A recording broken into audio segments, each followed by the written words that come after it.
Series 4 computers now have primary control of critical vehicle functions.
Hi.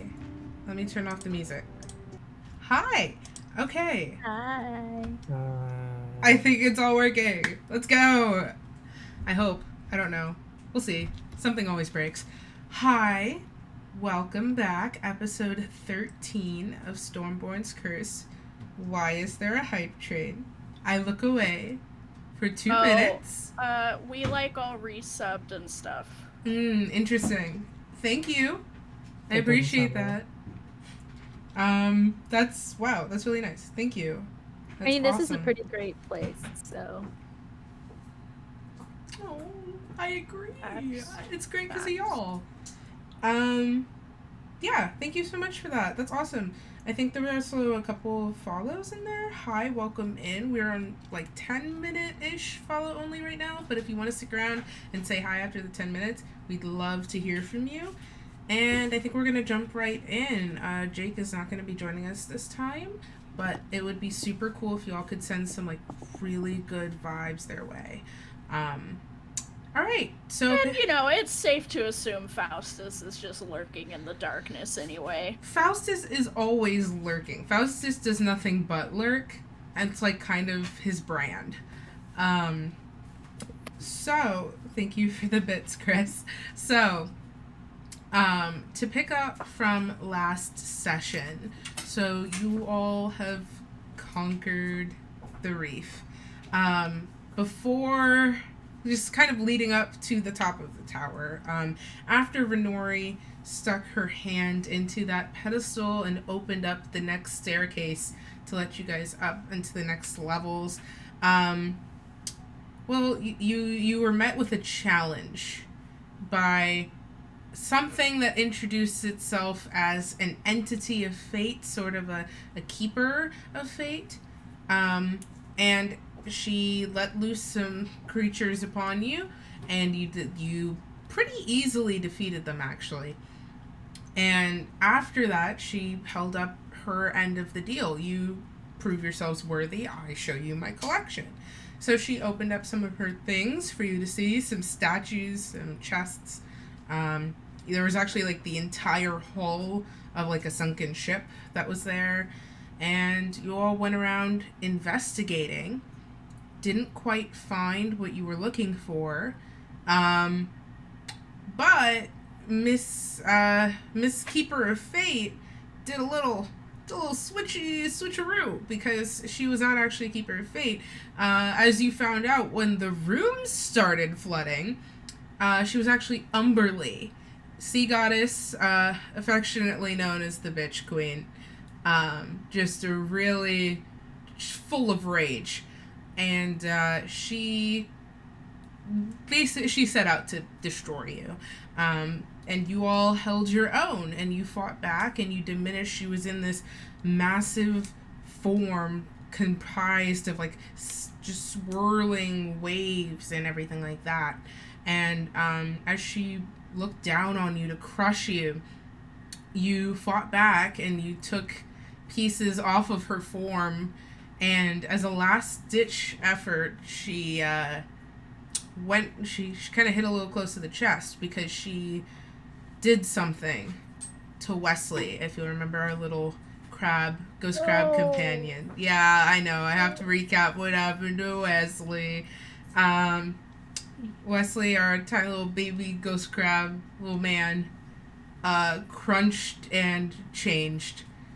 He morphed into a monstrous, misshapen version of himself, and it was clear what was left of him was starting to slip.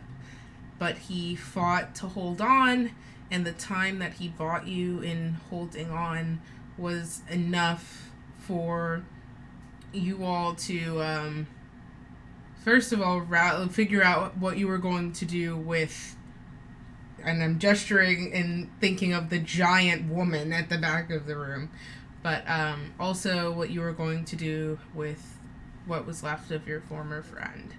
Renori had a pretty large moment. Renori prayed to Saloon and was heard. And the prayer to Saloon brought forth what you were looking for. A piece, although not unfortunately the whole thing, but a piece of one of those gemstones you've been hunting down. A deep navy blue one that its surface of it seems to shift as you look at it. There was a lot of combat. I'm missing something. Oh yes, Raven had a conversation as well. Had a lot of godly phone calls last week. Raven, you spoke with the Fiend, who to you is Mephisto. Your old dad. You know, dear old Papa Mephisto. He proposed to you, and you haven't told anybody yet, but he proposed as oh my god. No. Proposed is a strong word with implications that we're doing wrong.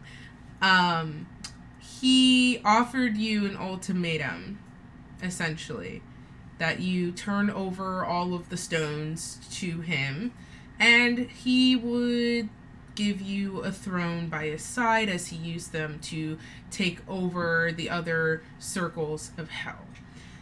And you bought some time on that very difficult decision by asking him to get back to you when you weren't in the middle of, a fight with a goddess. And he actually offered you the advice of, after you asked, the advice of talking to Saloon, since that wasn't quite his department.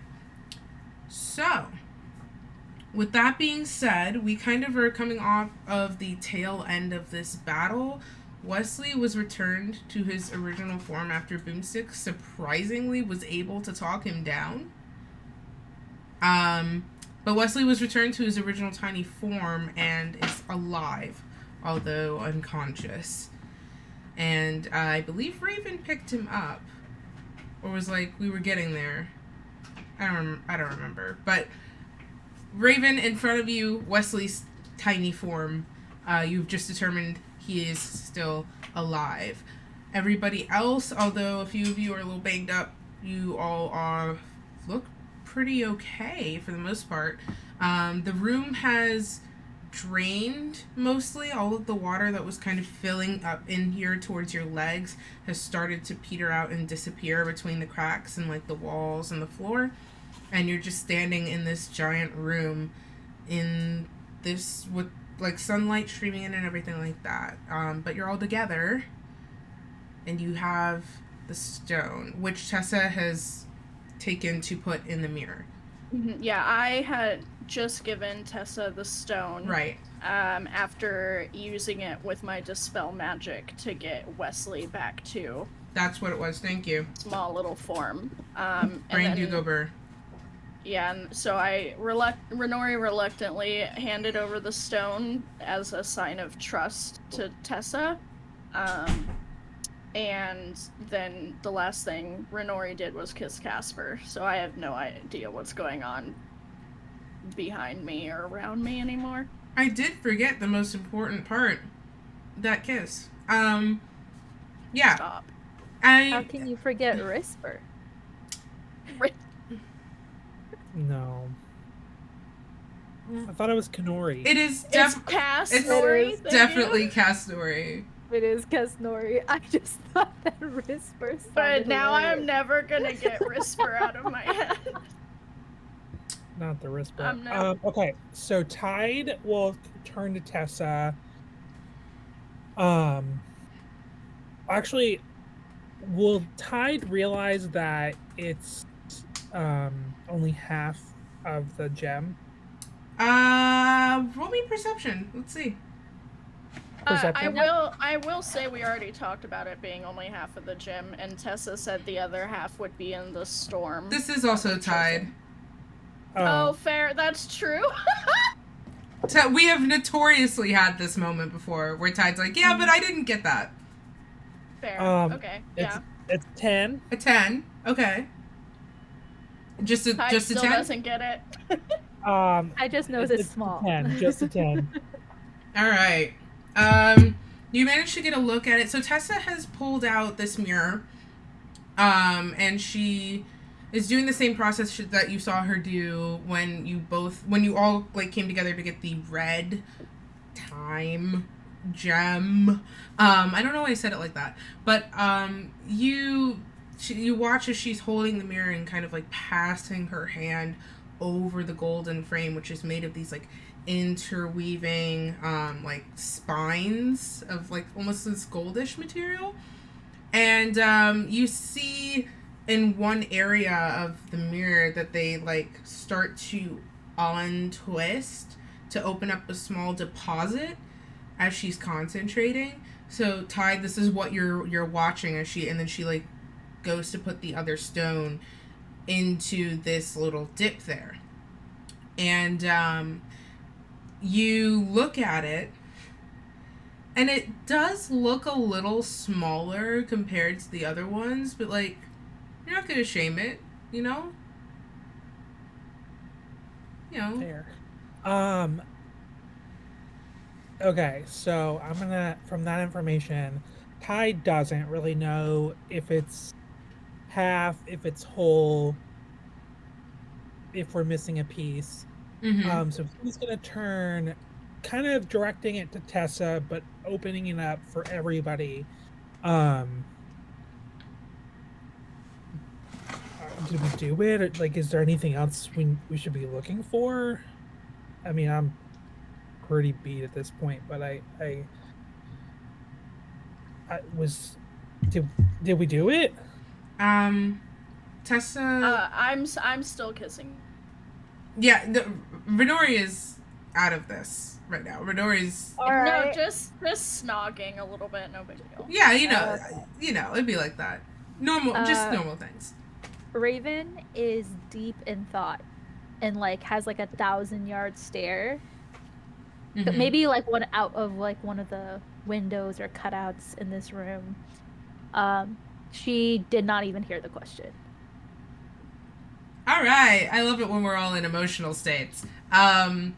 Mood. Okay, so Tessa, looking rather exhausted, Tide looks up at you and kind of casts her glance over the rest of the party in their varying states, and she goes, well, yes and no. Yes, we did it in the sense of where we are, but this is not the entire stone, and we still have more to go. And my concern is that I don't... Where I think the other half of this stone is not where we want it to be. And she kind of just sighs deeply. She looks beat. And she's kind of like swaying a little bit as she's holding this mirror, like she's not quite able to stay still. But Tide, yeah, that's her answer. I guess I'm just wondering,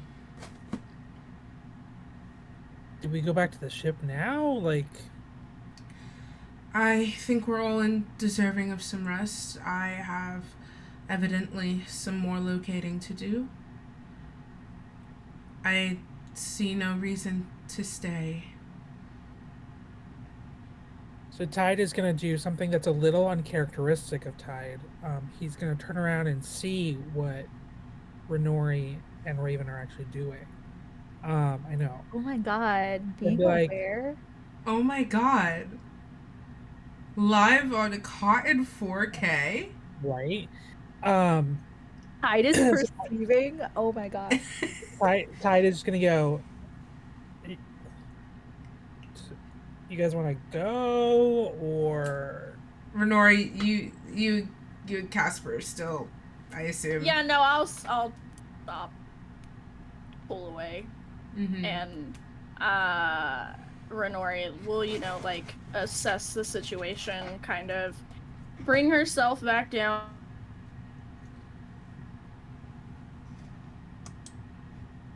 A lot of them are very conflicting. And she'll look at Tide, pausing before nodding her head. I think we should get out of here. I don't think there's anything left for us here, and I'm exhausted. And I know she'll, like, glance towards Tessa.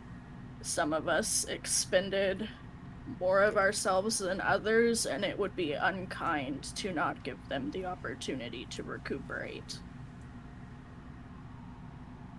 Tessa seems kind of spaced out, like she didn't really take in what you said. I think the sooner we get out of here, the better. Raven good? at this point has snapped. When Tide was just like, oh, okay, should we leave? She kind of like was able to snap back to the present moment. And so she's just like, yeah, this ship would be good. And she kind of like takes Tessa to like her side and like kind of like helps her stand still, and like kind of helps her carry the mirror and stuff. And She kind of there's a quick moment where Tessa like leans her temple into yours for a second as a silent thank you, before she kind of stands back up again. And so with that being said, Casper is by your side, Renori. He's kind of just been watching you with that little dopey, lovesick kind of face. You know. Boomstick is hanging over by Faustus, just kind of like arms crossed, watching you guys. And are we going? Is that the consensus? Cool. Yeah, Yep. I think so. All right, so you start walking back from whence you came. There's still the little ladder going down to the next floor where you fought that creature. You're able to make your way down that, and then from there down the staircase again. And you just start going down each floor. Am I frozen for y'all? For me, but You have frozen in the Discord call, but you haven't frozen on stream. Yeah. Cool. Okay, because everything keeps on my end. Everything is just like anyway. before we leave fully, Tide wants to go and grab the shield that he broke the person's fingers off of. All right. So sounds good then. So you are you'll be able to grab that on the way out. It is. Raven will interject, being like, "Is this the best idea?" Because she's already pissed. So I guess we could, but like, Yeah, what could happen? She's gone. It's fine. is it fine? And Is on that that the note, adjective we're using? on that note, Raven, what are we gonna do with Wesley? Where's Wesley? I would assume you've like scooped him up again, right? Because he was on the ground unconscious. Yeah. How's Wesley? This is gonna pay. How's Wesley looking? Do me a medicine check. Actually, do animal handling. Okay.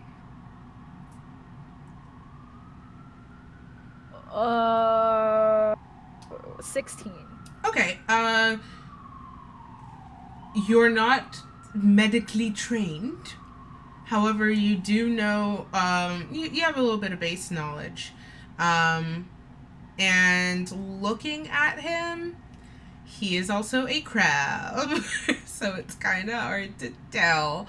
But you are aware that he is alive. He appears to be breathing. His outer shell doesn't really seem damaged that you can tell. Like, he seems okay. He's just not conscious. Okay. What did you ask me, Tide? Why am I looking at? It was about with Wesley? the shield. Oh, I just took the shield. It was about that.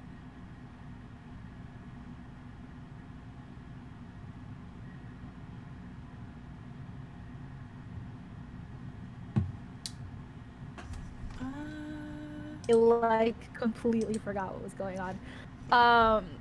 Raven's going to look down at where she put Wesley, and she's gonna be like,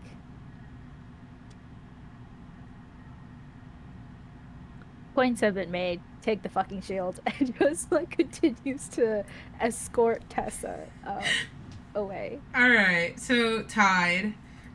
The shield is about the standard size for a round shield. It looks like it was painted versus being made of a metal of value, but it is a golden color. And in the center of the shield, there looks to be like an opalescent gem, also in the shape of a circle. And there's like a sort of like curled design embossed in the surface of this. You have a shield. Okay, so I just add a standard shield. Yes. So I'm assuming that means we are taking Wesley then. I mean, I don't want to just leave him here like this. I want to make sure he's okay. Okay. I mean, sure, she already hates us. And I used a lot of energy trying to save his life, so might as well hold on to the investment. All right. You're able to continue going down past the collection, past this tree staircase that you sprouted from the pedestal, and back down into the central spiral room. You're heading down the stairs, and I'm still gonna need dexterity saving throws from y'all as you head down these stairs. Yeah. Fantastic. Yeah. Where are my dice? Ah. It was cocked. A dirty 20. Ooh, okay. I got an 18. All right. I got a 10. Okay. Just give me Yes, one you're going to second. stone. Esty, you don't know. We might Okay. have to come back for a Nori in the morning, considering I've spent Tessa. So, Sorry. you, I like to think, okay, so I like to think Renori and Casper are taking up, not the rear, but like Faustus and Boomstick are at the very back, then Renori and Casper, Raven, Tessa, and Tide at the front, if that's okay? Okay, Tide, what did you get again? Discord froze for me. Uh-oh. Oh no. Oh no. Liz is the only one not frozen on stream. Oh, I Oh, moved a little bit. Hi. Okay, I don't know what's happening. Every once in a while, everybody freezes for me, but apparently I'm fine. So... Anyway, what was that, Tide? I got an 18. Okay. Thank you. Cool. Place your bets. Who's gonna win in this fight? Is it gonna be me or Streamlabs? It's gonna be me. Okay, so you're all making your way down these steps. Tide, Raven. Raven, like Tessa is kind of on the side closer to the wall and you're closer to the tree, and coming down you kind of lean in a bit to push her and you a little bit closer to the wall as you walk. Tide, you just curve around the branches. Oh, okay. Can I? It might be too late, and you can tell me if it's too late, but I have to just throw it out there. I just have to try. Can I, knowing that I'm tired from battle, and knowing what this tree does along these steps, before we start descending, ask Casper to give me a piggyback ride? Sure. Sure. Oh man. I'm Yes. just imagining Casper failing an acrobatics check. Um, His ending so poorly. With his damn boots, he better not. True. So, His Renori, rank ass boots. when you leave the man Leave in the his boots boots alone. Renori, you get to the stairs, and you look at the tree, you look up at Casper, and just kind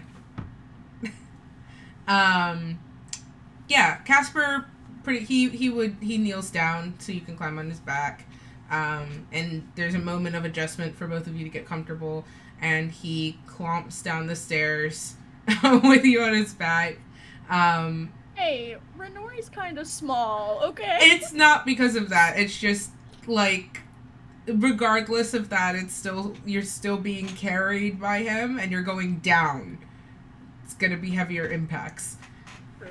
So And there's lots I'm of... going down. yes. Okay. So he clomps down the stairs, with you in tow, and you both also curve around the branches. When you get down to the last step, Raven, you hear a little and you look over, and your Wesley is kind of stirring gently. And he manages to shove like up to stand using his claws, and he looks up at you with his big eyes, and he's kind of blinking a little tiredly, like, what happened?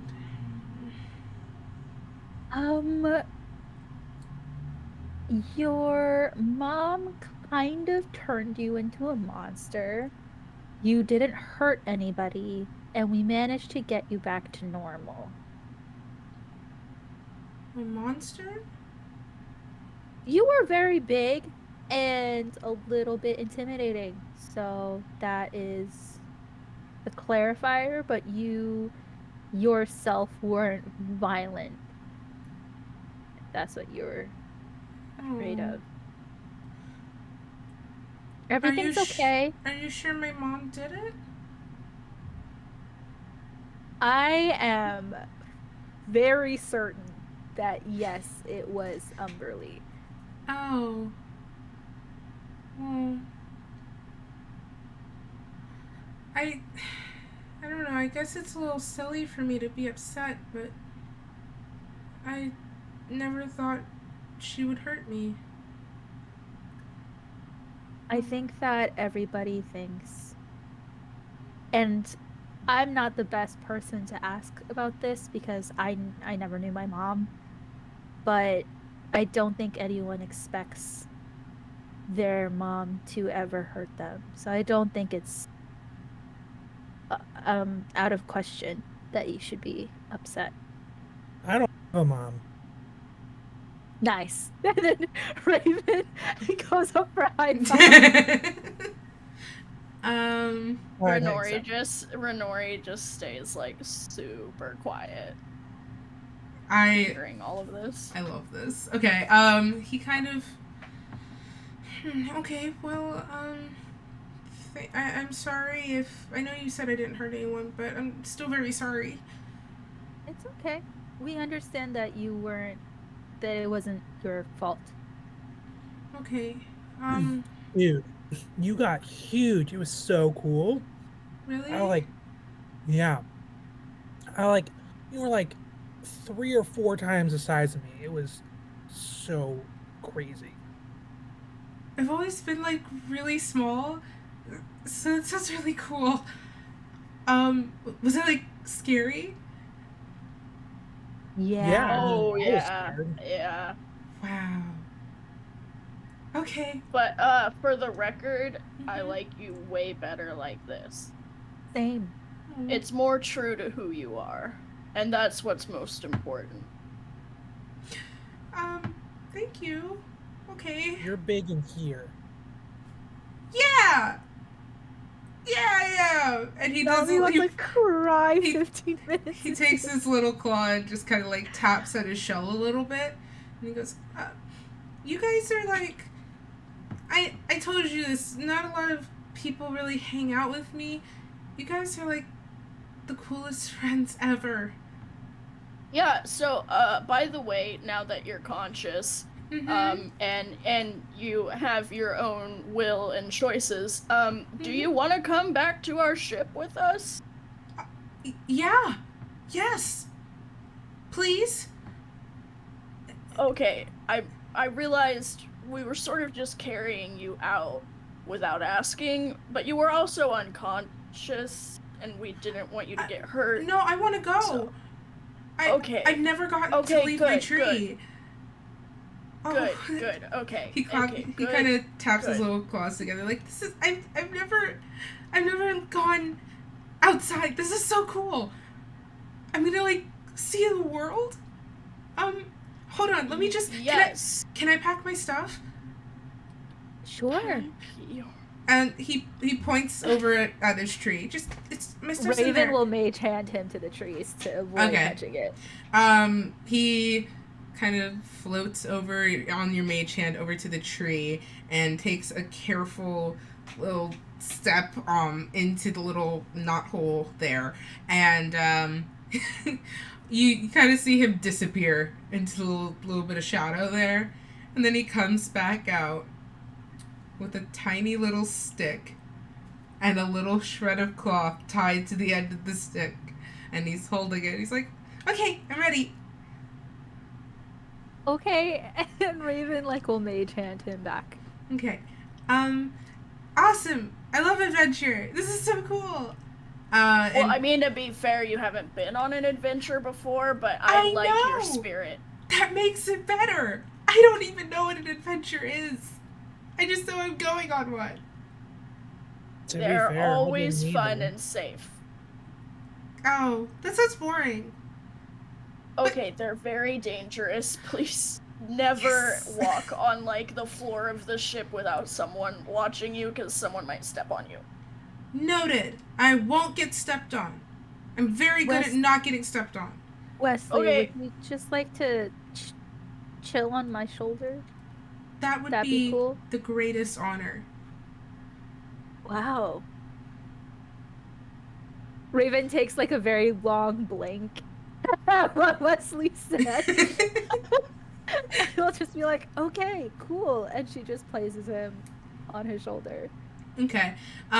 He does his careful step and he is settled. He's excited.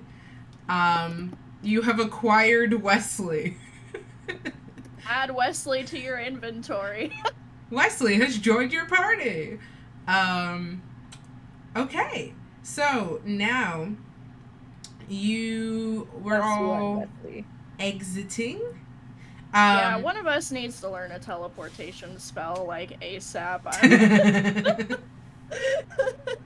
I love this. I love the energy for that. Just like magic Uber, basically.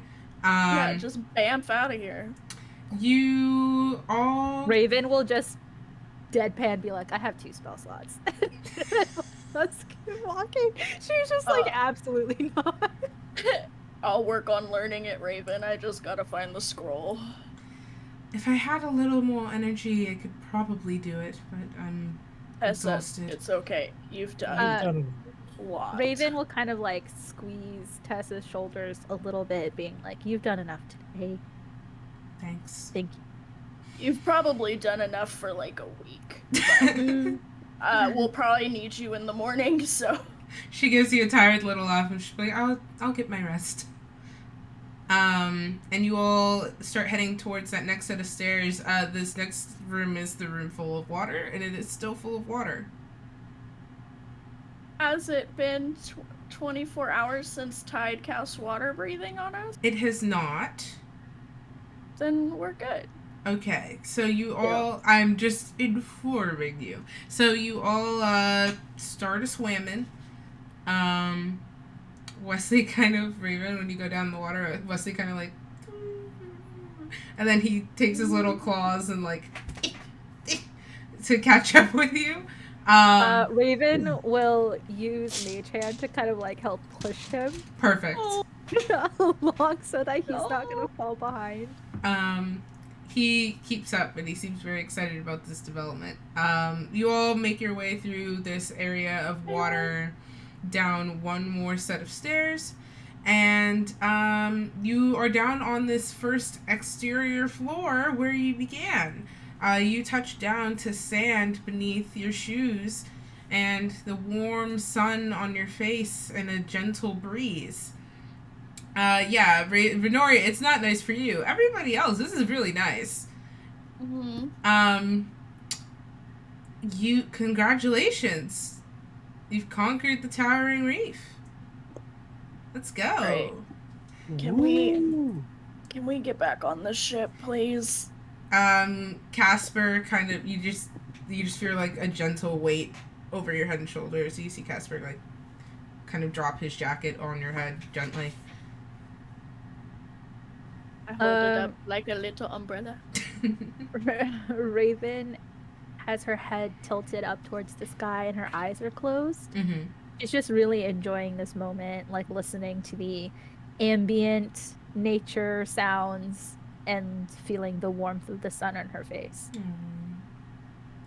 Yeah, Tide is gonna like, I don't know if he's wearing shoes at this point, but if he is wearing shoes, he takes them off to like walk, like, you know when you walk on a beach and there's like where the tide is coming in, Mm-hmm. tide. Yeah.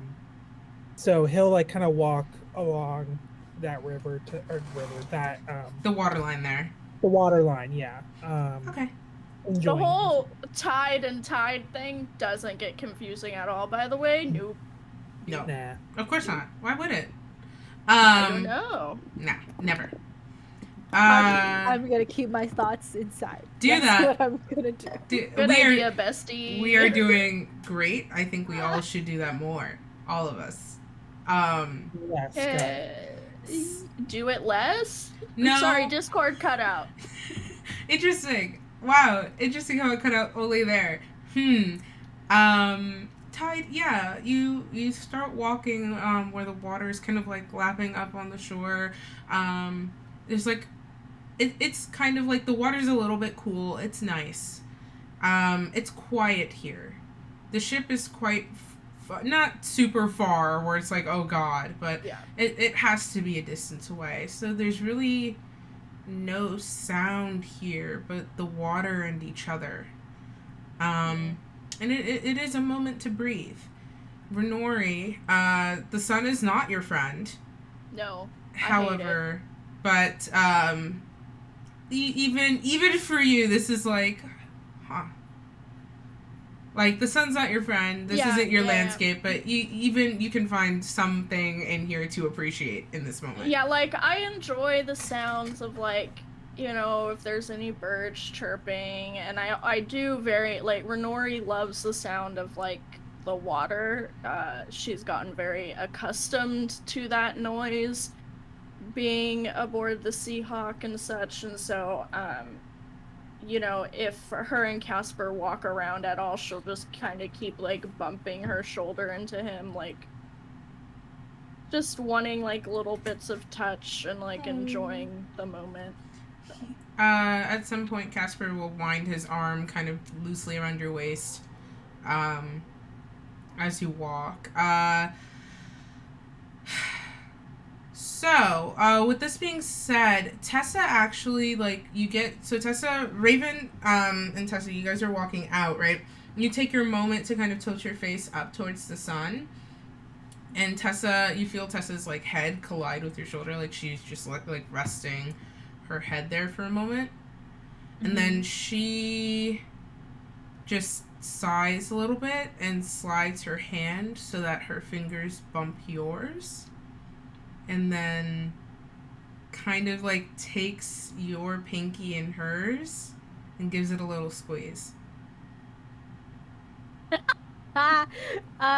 Raven will look down at their pinkies intertwined, and a moment of thought will kind of cross over her eyes. And then she will not initiate anything further, but she will say, let's get you on the ship so you can rest, and we'll proceed. All right. And she slowly starts walking towards the water line. And now Tessa, like, she like splits off from you to walk ahead for a second. It doesn't seem like there's any emotion attached to that action. Like, don't read too much into it. Like, she just walks ahead a little bit. And Tide actually walks past you into the water up into about her knees. And you see, like, the skirt that she wears kind of come into contact with the waves and float a little bit. And she has a similar moment to you, Raven. She tilts her face up towards the sky and kind of, like, lets her arms dangle at her sides for a moment, and you see little tendrils of water like swirl up from the surface, wrap around her fingers, kind of slide up the outside of her arms, and when it gets to her shoulders, they evaporate in like a clump of gentle, almost like sparkles, like it's literally evaporating up here, and left behind are those tattoos that she used to have that had evaporated when she had helped you all earlier. But they look a little bit different. Normally they're blue, and right now they are white. And she does seem physically more at ease, like a little bit more rested, but you can still see that little like she swaying, catching herself, kind of thing. And you all start making your way back to the ship. Making my way. Making my way. Mm. So the little dinghy's right where you left it, pulled up on shore. It was pulled up pretty far to make sure it didn't float away with the tide. So you're all able to clamber in. Casper once again kind of like stretches, cracks a few things, and takes the oars. Boomstick actually slaps his shoulder, and she just shakes her head and takes one of them, and they both like teamwork row the dinghy back towards the ship. And when you get to the side of the ship, it takes a little bit. Watching the towering reef kind of shrink in the distance as the Seahawk grows in front of you is a little disconcerting, because it's leaving something behind, essentially, with that experience. But you get to the side of the Seahawk, and as you do, Boomstick kind of like, hey, when do you get us? Ugh. As she starts like tidy up the boat, make sure everybody's okay, and two ropes come sailing in perfect like arcs off the side of the boat and land with a heavy thump down in between some of you. Boomstick and Casper take one each and affix them to each end of the boat, and then slowly and shakily you are raised off the surface of the water, kind of up and up to the railing. And as you crest over where you see Chad and Ripley and Dulthrin and Adrian, that half-elf blonde sailor. It's kind of like wiry. All of them, you see them pulling up the ropes, and they get it to a point where they can secure the ropes for you all to disembark. Welcome back to the Seahawk. Yay! Renori is back on that boat as soon as she can get out of the damn little dinghy. Yes. Terrified that she's gonna fall into the water. So understandable. Casper probably helps you. He helps you out. He's kind of just standing there, like offering hands to anybody who takes it, like helping people off the boat. You're back. What are we doing? We are back. Oh, Discord froze again. Uh-oh.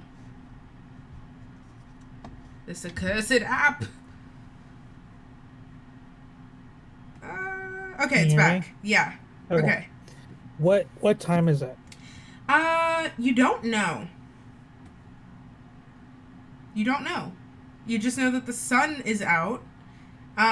Weirdly enough, it feels like it should be late, like you were in there a while, but the sun is out.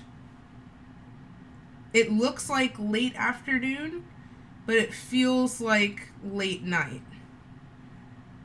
Okay, so with my keen mind, yes, I always know which way is north, the number of hours left before the next sunrise or sunset. Mm-hmm. So what time is it?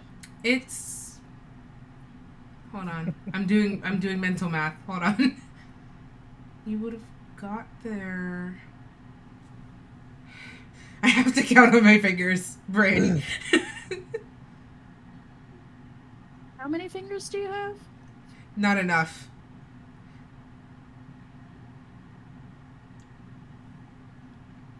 It's about 8 p.m. And the sun is still out? It looks like it's about 3 or 4 p.m. It's about 8 p.m., Renori. You know that to be true. Are we in California? Welcome to the Hotel California. Renori is gonna, like, turn towards Tessa and Casper. Mm-hmm. So, it's sunny. And it's 8 p.m. It's 8 in the evening. So, that doesn't quite make sense to me. But maybe one of you two, it does. Casper Casper has a look that I think I would like to describe as alarm on his face. And he turns slowly towards Tessa, like, yes, I also think I would like to know what's happening. Because that's not... It's 8 p.m., apparently. And Tessa kind of looks at the sun and squints, which, because, you know, I don't quite know what's going on either.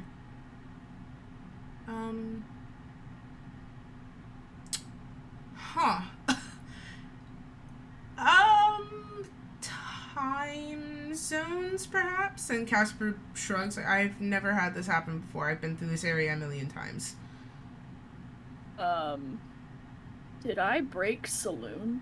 Renori just, like, says...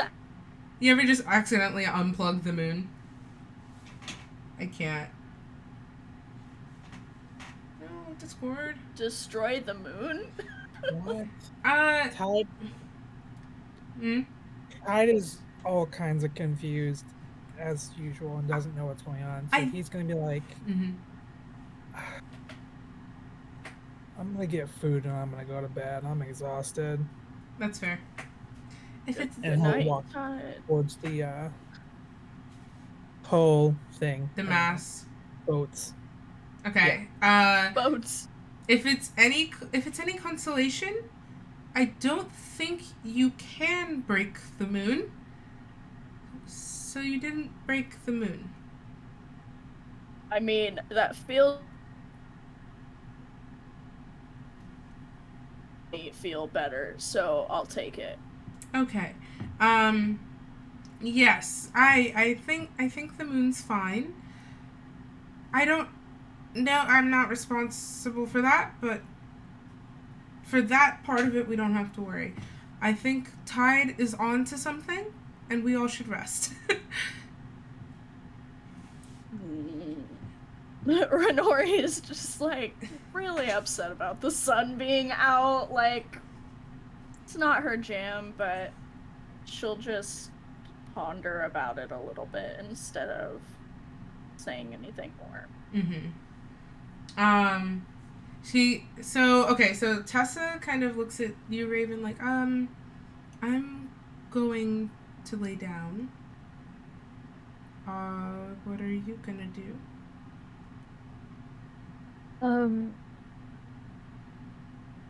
I think I'm probably going to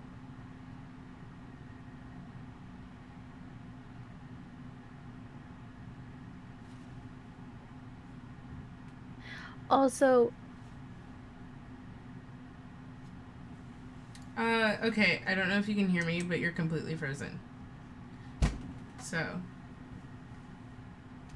it's cool. Frozen for me. Hi. Okay. No one's frozen for me. I don't know what's happening. I wish I knew. Everything's just breaking. Can you just let me know what you said again? She says that she's gonna find something to eat, and she's also like, I don't need to sleep anymore. So I'm probably just gonna hang.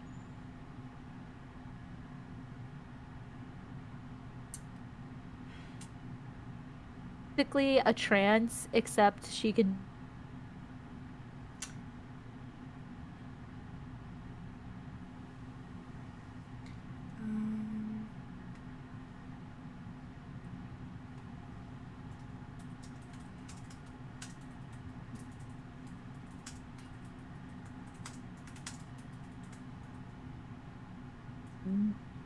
Okay. I can't figure out what's going on, but it's happening more often. So I'm not hearing you guys at all. And it's like every few seconds, everything just freezes, which is very upsetting. So, you want to restart? Yeah, I think we're going to do a quick BRB, and I'm going to see if I can get Discord to behave. And then we will come back. So everybody either threaten or send good vibes to Discord. Yeah, One or So- both are appreciated. Either fights or bless. We'll figure it out. But we will be right back.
Okay, I think it's working now. We're back. Question mark? Yep. Okay. Hopefully it doesn't freeze again. I hope everybody sent threatening and or positive aura vibes. Hope for the best. Okay, so picking up from there, what Raven, what did you say? I'm so sorry. I said, gonna find something to eat and something to do. No sleeping anymore because she has the aspect of the moon eldritchification, which basically means that she only needs to do like 4 hours of like a light activity, to get the effects of a long rest. So she's like, I don't have to sleep anymore, and I'm probably not gonna do that tonight. Okay. No sleep. Club. Another club. Another club. No sleep. So true. You have to Right. use this to your potential. So Tessa kind of shrugs a little bit like, I mean, I don't necessarily need to sleep either, but it's nice every once in a while. Like in a sexy way, or Oh my god. So you're trying to kill me, is what I'm noticing. Aren't you just so glad that she wasn't frozen for you as she said that? Mm-hmm. Raven is going to be like, yeah, sleep is great. I just I have a lot to like think about and stuff. So I'm probably gonna I stay up. understand. Mhm. I'm gonna go pass the fuck out. You deserve it, honestly. Thank you. And she kind of like wanders over away on the deck, and she gets up to like where the bow kind of meets. There's a little area on the deck where she lines her spine up there, like against where the outer walls of the deck meet, and she takes her little like cloak and kind of gathers it around her body, and she's just out. air. Yes. Boomstick kind of turns to look at you all like, that was fun. Thank you for taking me. Thanks for your help. Yeah, you did great. Yeah. He does like an awkward finger gun. She also awkwardly finger guns. Like, I don't get out much, so it's pretty cool. Thanks. I'm gonna go hammer some stuff. And then Like in a sexy way. why are you like Was this? that in character? I need to know if that was a character. Yes. Oh my god. Yeah, well, Raven sure. is just wide-eyed, just like, I mean, if you're into that, I'm gonna go downstairs. I'm sorry. Is what Raven says as she leaves. Renori, do me an insight check. Oh, okay. Oh, I'm much better at that after this last level, so that's a dirty 20. You can tell from the little face she made. She was like, oh. Right before she turned to like go downstairs, she was a little flattered. Just a little flattered. When they take an interest in your specific special interest. Literally. You just yeah. Anyway. Renori immediately looks at Casper and goes, "I'm sorry." No, don't be. That was pretty great. Okay. I'm Um, tired. let's lay down. Yeah. Um, so Like in a sexy way. Oh my god. he And I thought Chris was in a feral mood. I today. can't. Apparently it was Chris is just having a me moment. Like we've swapped right now. Chris looks like how I feel. Kristen's being feral. Somehow Raven's the voice of reason. It's all literally. Jake isn't here, and the whole balance goes whack. Yeah, Leave this is what happens happens when Jake doesn't show up. Is like I take on the Yes. burden of like the extra chaos, right? So Not Maya being like continuing to hate it here. I love this. I'm crying. Okay, so for the record, Renori did say that second one out loud as well. perfect. Okay. Casper visibly looks like he wants to like groan, but he's kind of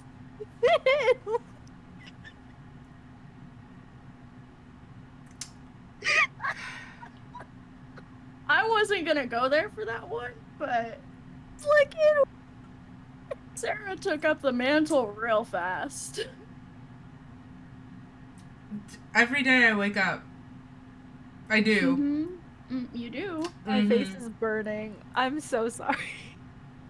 I'm speechless. I can't believe this. In front of my cookies. All caps, I'm upset. Maya, you and me both. So okay, Casper looks like he wants to like roll his eyes and whatever. But he kind of like giggles a little bit and bumps his shoulder. You look exasperated with me, and as if you think I'm joking. And I'm not, but anyway. Okay, if you guys are horny, can you do it with like your inside voices or privately? That would be Renori's not shouting. Well, it's still a public conversation. She's just like, why am I here? And Raven's just like, why am I here for this? I'm begging someone to clip that. I'm begging somebody to clip that. Yeah. Oh my goodness. Please, somebody clip that for me. That Listen, would make my day. After the weird Faustus dancing that Renori's seen and all of these sorts of things, anything's on the table publicly. You know what? I'll respect the hustle. I'll respect Raven the hustle. is going to then make a 180 and go to the canteen. Understandable. Because she's just like, I should have left 5 minutes ago. Understandable. Fair and valid. Between the everything that just happened, Casper kind of like I'm not saying no. Sorry, I'm a little caught off guard. But I'm Yeah, not that's saying no. Yeah. Yeah. Wow, they're both so awkward. I would love to point that out. Mm-hmm. That they only have blips of actually being smooth, but in reality, they're both horrible at this. And it's my favorite. I love it. Uh. Yeah. Casper's like, why don't we just... He starts like kind of walking backwards to his corner, like, let's just... Okay. Yeah, fair. I Okay. don't like being in the sun anyway, and it's 8 p.m. and sunny, so. Yeah, weird shit's going on. Let's do something nice. Okay. Okay. And the two of you start making your way towards the captain's quarters. Tide, you... I'm so glad Raven left. Because she would have been absolutely beside herself. I love this campaign. Tide, so you are in the galley, way ahead of everybody else, and Fishhook is down there. He's just kind of sitting by himself with a little mug, and as you come down, he pops up. It's like, oh, are you okay? Is everything okay? Yeah, I'm just really hungry. Is there any food that I could, like, heat up or something? Anything you want, name it. I have it. I really want a sandwich. Like, I don't know what they're called, but it's like uh, 2 pieces of bread, pesto, spinach, turkey, provolone, and then it's like, I don't know what they do to it, but it's hot, and they have like the little grill marks on it. I Yes. really No. want that. I am astounded that you know about that kind of sandwich. It has only been passed around in rumors. Only a few taverns in the richest quarters have managed to perfect it. Wow. I'm overjoyed, of course. I hear they call it a panini. Now, Yeah. I That's don't get it. why. I have no idea what that has to do with the bread or the contents within it. But they call it Yeah, I don't know. a panini. So I'll make you one. I think it's pronounced panini. Is it? Yeah, I Are think you- so. Huh. Regional accents are strange. I'll get you a panini. Yeah. Perfect. And he That'd be goes amazing. he goes over to that little storage closet area, and I like to think that that's when Raven comes down. Raven, so you Thank God she came after the Panini lore. Mm-hmm. It's panini. Yeah, Yeah, Raven, get with the program. It's panini. Noting that paninis are rare and high class in this campaign. Mm-hmm. Nine. Truly, I don't even know what to think. Or say. You come Raven? down with where Fishhook's like digging into that closet, and you see Tide there already. Raven is in desperate need of something that is warm and comforting. I guess because paninis are so elusive and of upper class standing, she would have no idea what's going on. So she kind of is just like, is there any like porridge or anything of that kind or soup? Soup Fishhook, would be like, nice. you see him poke his head out around the door. Soup? I can do that. You gotta the flavor you like? Just something that is comforting would be great. I don't know if that's not a flavor. It's more You like want, a Do you think you want Raven some would? good soup? what? You want good soup? I mean, yeah. I can't. Hold on. Stop. Do you, Too much is this happening is and my brain is now finally catching up. it did take you a second there. It did. But we got there. uh Do you think Raven would have a soup that she likes? Like that would be in mind. she had a really good like not a maybe like a some sort of like autumnal like roasted tomato garlic soup. Mm. Okay. So Fishhook kind of like pokes his head out, and when you describe how you would enjoy something warm and comforting, he's like, "I got you, soup." And then he goes back to wrestling. And there's some like muffled muttering to himself as he's gathering things, and he kind of tips backwards out of that cabinet with all sorts of just stuff. And as he shuffles backwards and shuts the door with his foot, you see him do the same, like, where he dumps it all out over. You see the ingredients for Tide's sandwich. It's like a turkey pesto panini. So Yep. all of the ingredients that would go on that. Plus, you see some squash. You see some fresh tomatoes. You see all sorts of things like that. Salt. Those sorts of things. And he goes about making these two dishes. And Tidy actually turns to you. Do you also want some soup? Yeah, I'll take a little bit. All right. So he gets to cooking. And he's doing it pretty. He looks like he's kind of like rushing, like because he sees the state that y'all are in.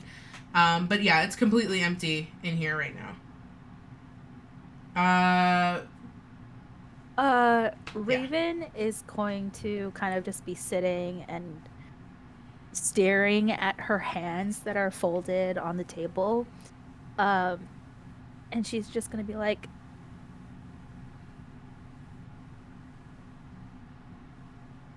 do you ever look at where your life is and just wonder how you got here?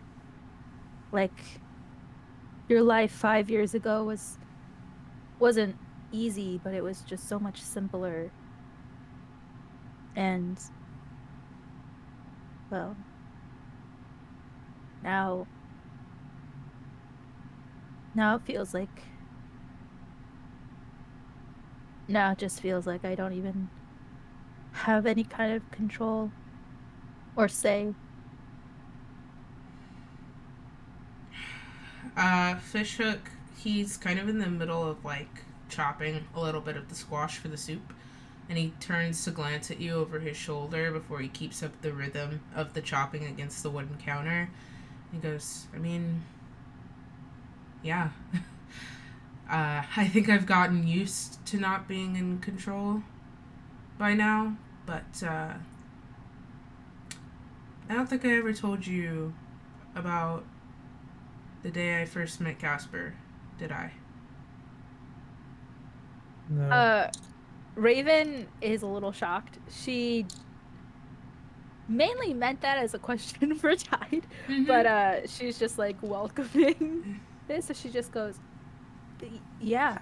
No, you didn't tell us the Fishhook story. did not pick up at all on the lack of his involvement in the conversation, but he's here now. True to dad form. It was quite a few years ago actually. Almost a full decade. Little over that.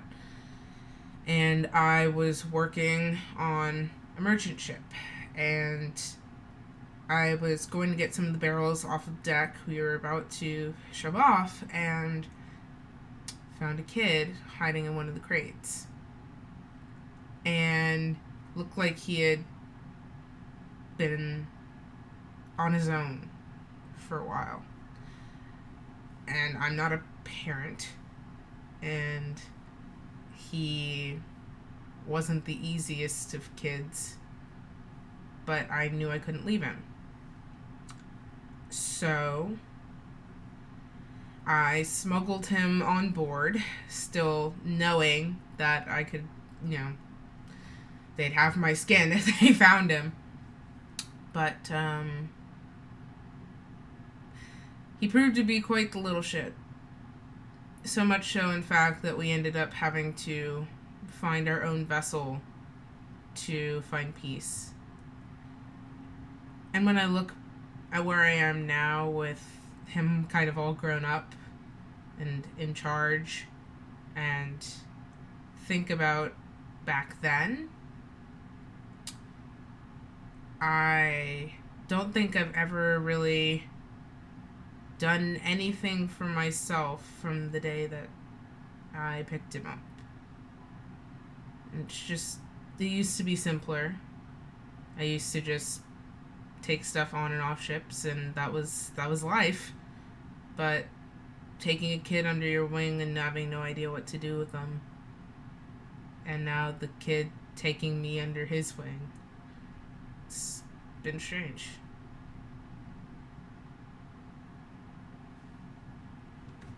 Raven just nods silently, and kind of glances at Tide. My life has been the same almost every day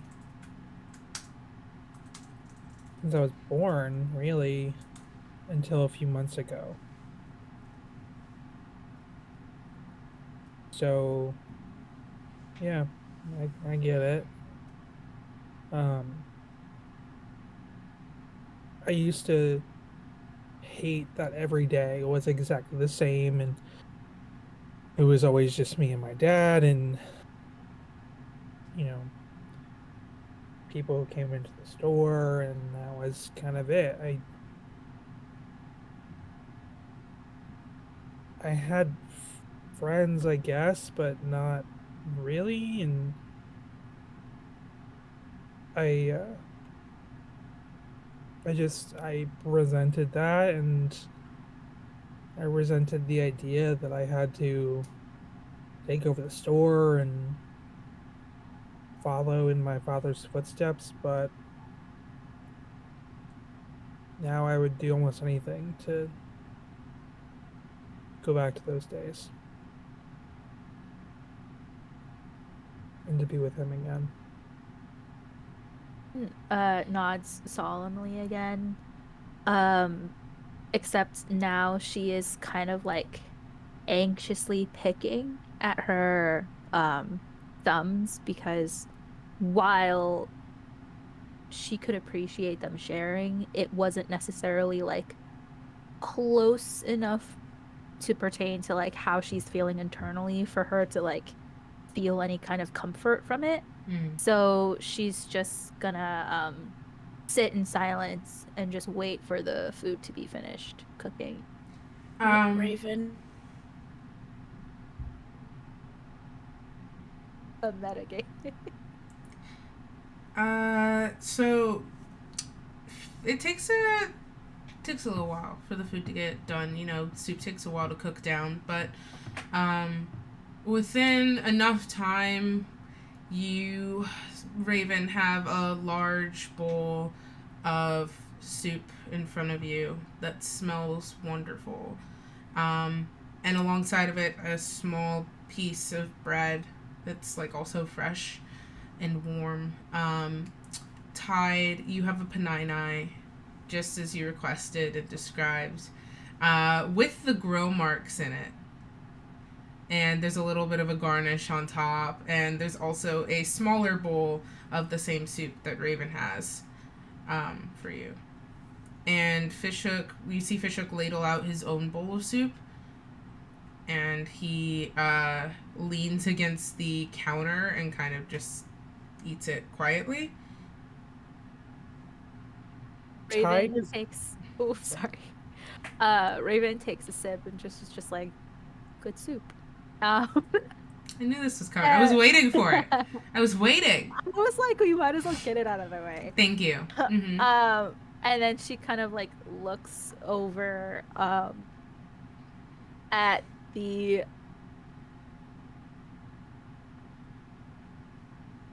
it's okay. At the interesting new sandwich that I got. Oh, the Uh panini? yeah, the panini. Mm-hmm. Um and she just is like really intrigued. Um Mainly because she's not accustomed to a wide variety of foods. Mm. Um she is used to well, I guess she's accustomed to like a wide variety of foods in the sense that she stole most of her meals up until this point. Understandable. So it's literally whatever anybody else had. But she's just like, what did you just roll for? I wanted to see if Tide saw you staring at him. Um, but I got a nat one, so I'm gonna say no, he didn't. Yeah, you would He be just correct. You would be uh correct. so but she's like so encompassed with like the hug that is this soup that she's like content with eating it. She doesn't like want to try it or anything. She's just like, I'm just gonna eat the soup, the good soup. It is good soup. Um, Good soup. you. Tide is gonna eat, but he's eating slower than usual because he's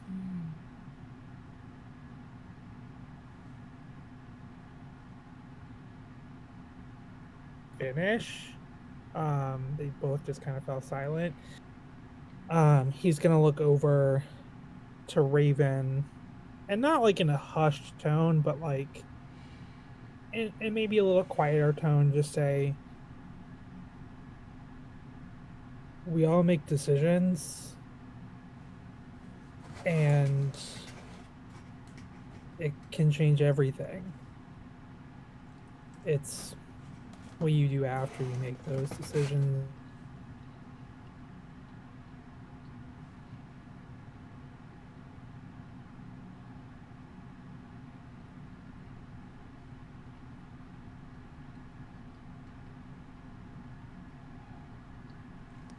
It's just for a while I had a plan. Um, and now I'm kind of just on this different path entirely. And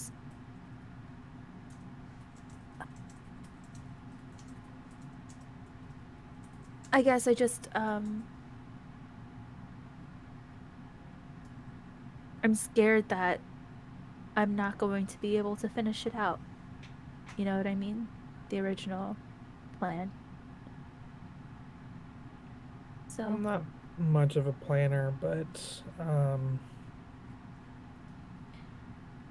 mean, I know that me and Renori and Faustus will do what we can, because at this point, as far as I'm concerned, you guys are really the only people I have. And based off of how Faustus is, I'm gonna assume he's the same way. Um, can't really speak for you or Renori, but we got to stick together, the four of us. yeah. I've never had other people, or at least I haven't in a really long time. Um, it's weird. Not in any like good or bad way. It's just it's different. Yeah, I mean, I there was only one person that I ever felt like had my back before I came aboard this ship. Uh, and he doesn't anymore. So it's weird, and it's hard to feel like you can trust somebody that you don't know that well, but sometimes you have to. But what if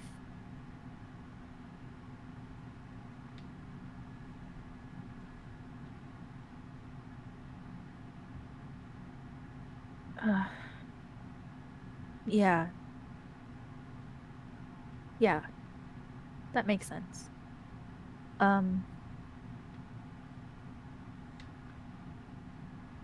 Raven kind of like probably maybe a quarter to like a halfway done with her bowl of soup. Mm-hmm. So she's just gonna be like, thanks, Tide. And like continue eating.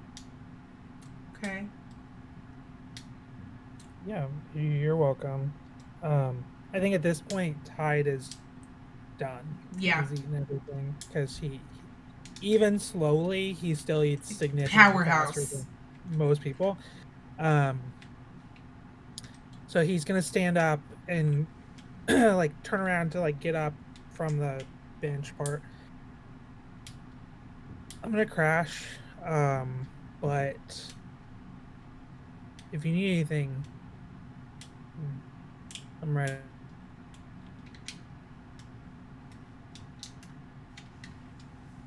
And Tide's gonna walk over to his hammock. Okay. So then Fishhook probably would just scoop up the dishes then. Raven for you as well whenever you finish, but we're gonna leave you in the galley to sit and finish eating. Renori, so Stop that nonsense. Oh my, I hate it here. When a man loves a woman. Y'all done? Yeah. You sure? Are we sure? Are we sure? I feel like you have a couple war in you. There it is. There you go. You feel There's my the love tonight. Can you feel It's, it tonight? Okay. Okay, back to Renori. Back to Renori. So, you and Casper kind of retreated back to the captain's quarters. Our intention about what is going on, because something was suggested. How does Renori feel? Activities and then sleep. Okay. Sarah's face. Okay, so you we're gonna do it the same way. Give me words. Oh. Do 3.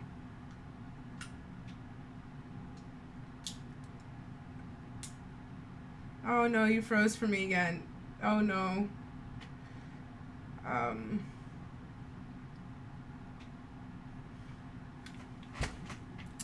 Yikes. Okay, there we go. Oh my god, not the fear stabbing. It's just to make sure we're not frozen. Are we back, Liz? Yeah, you're back. Okay. I paused and waited. Thank you. So, yeah. Thank you, Kristen. And you know, in that time, I should have thought of 3 words, but instead I continued to panic.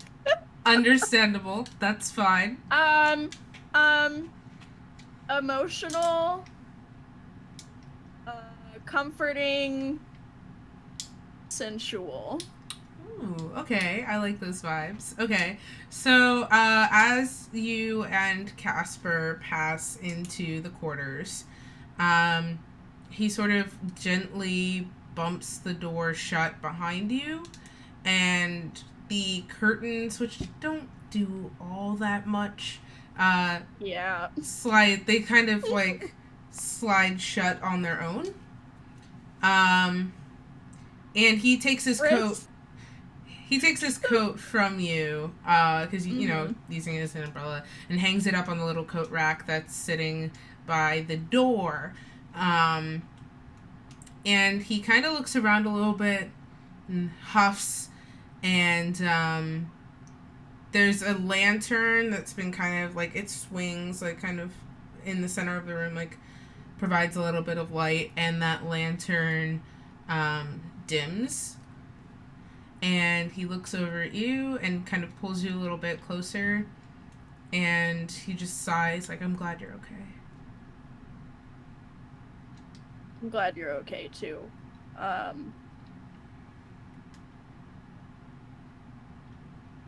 That was stressful. And I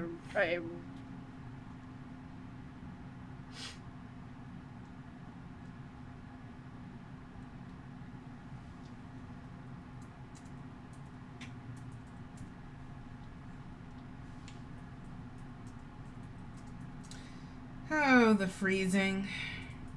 Oh, There we go. That is something hilarious. Oh no, I saw that. I did see that. Okay, so what did you last hear from me? Nothing. Just an and then dead silence. And I looked away, so I was like, okay, maybe you're thinking. I looked up, you were frozen. It was wonderful. Oh, I see. Okay. Okay. I can. Take it back now, y'all. Sarah. What? Raven be like, Actually, Raven would purposefully leave like you guys alone in the captain's quarters for at least like 3 hours or so. She wants to play it safe. That's fair. Good Because she decisions. did leave with a certain vibe, and she was just like, ugh. Like, what? it would be Faustus who would be. Yeah, Faustus, like his face pressed against the glass, like. It's been a while since Faustus has touched grass. Leave him alone. It's canon. It happened in this episode now. It's that vine of the lady singing and knocking. Yeah. The Yes. door.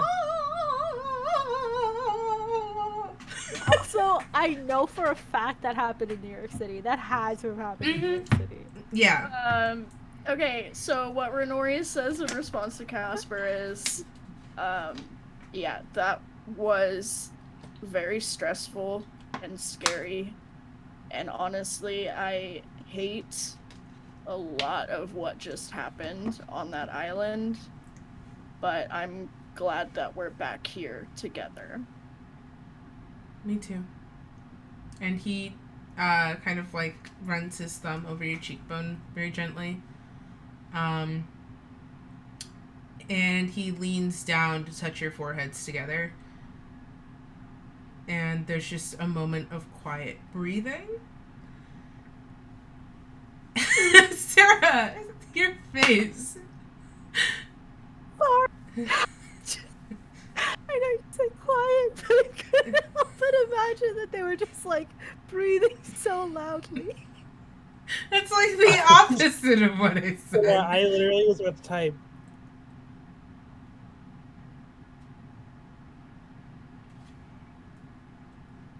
I hate it here. I'm disconnecting call. Yeah, me too. Why? Acts of violence. This is violence. Together, I really did.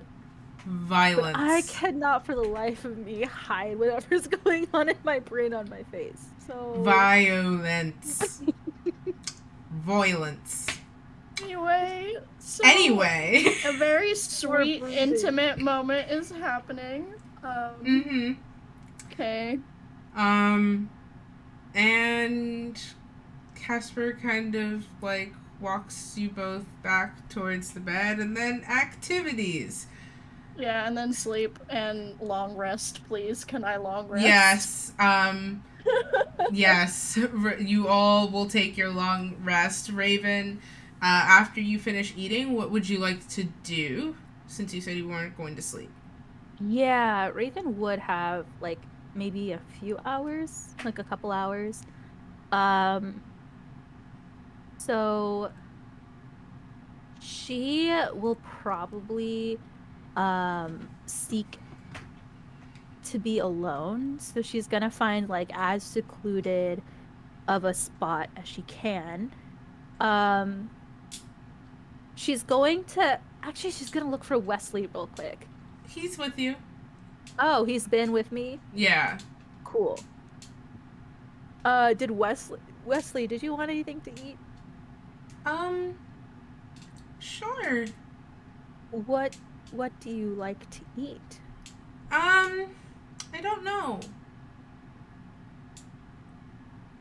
So, anything, I guess. What was your favorite thing to eat from the tree? I didn't. Uh, Yeah, I've never really had food before, so Bishop, do you know what crabs eat? I can't say that I do. How about we give the little guy some bread? Sure. All right. And he takes like from the baguette that he would have broken your piece of bread off. He takes like a little bit of like the middle out, and then passes over Wesley. Wesley takes it in his claw, and he goes, "This looks weird," and eats it. And his little face lights up. This is You like? it's wonderful. It's dry. That's Yeah? so cool. It's like light and dry and fluffy and warm. Is all food like this? Not all, but a lot of food is usually warm. I like it. Like that. Yeah. Yeah. It's nice. Um, yeah. Thank you again, Fishhook, for Oh, yeah, no problem. yeah, I'm just gonna head to find a quiet spot to lay down. If you ever need anything, you know where to find me.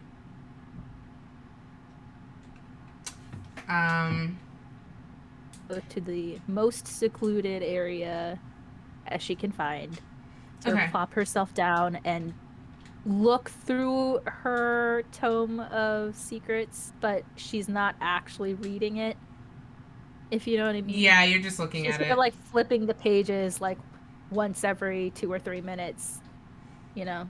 Mm-hmm.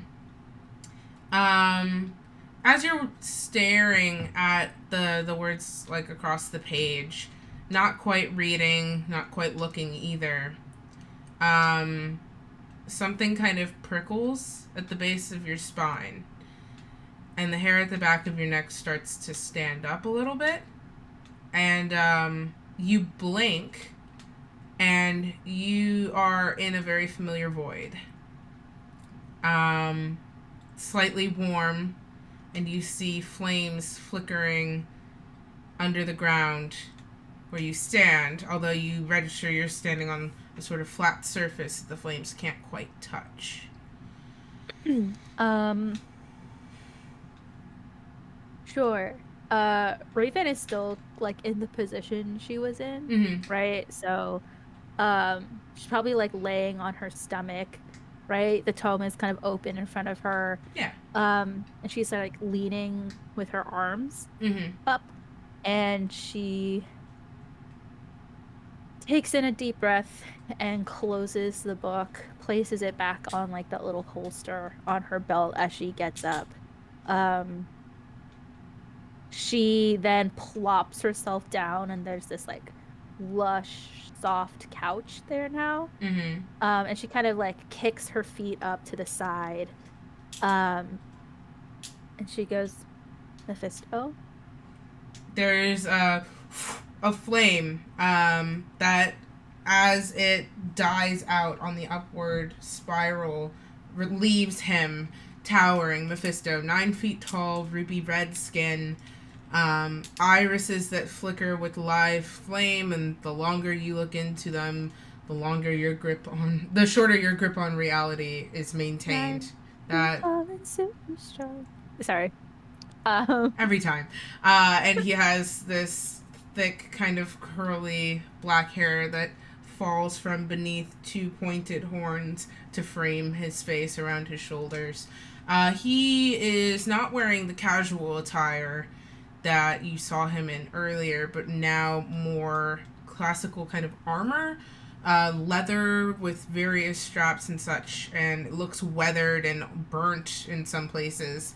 And he looks at you on this couch and sighs and walks over, and then before you is another chair, an armchair, sort of matching the sofa, and he plops down in it, and appearing in his hand is a glass of whiskey. And he goes, all right, well, you wanted me to talk to you and you're done. So, how about our deal? Raven smirks, looks Mephisto up and down a little bit, and she goes, is this a treat? You know I love a man in uniform. No. Mm-mm. Mm-mm. Mm-mm. He just Raven- keeps doing that, like, every time he thinks about it. Raven will also hold her hand out, and another glass of whiskey will appear. Okay. Right? And she'll take a slow sip. It is after combat. Very punctual of you. Well, I have things to do and places to be, so can't afford to be late. This is true. So, the stones. All of them. For the continued use of my power. Yes, and because I'm nice, I'm throwing in a throne. Yes. Although it's a junior throne, but it's an extra, so I can't complain about it. No, you can't. It's also a cute throne, so That too. Benefits outweigh.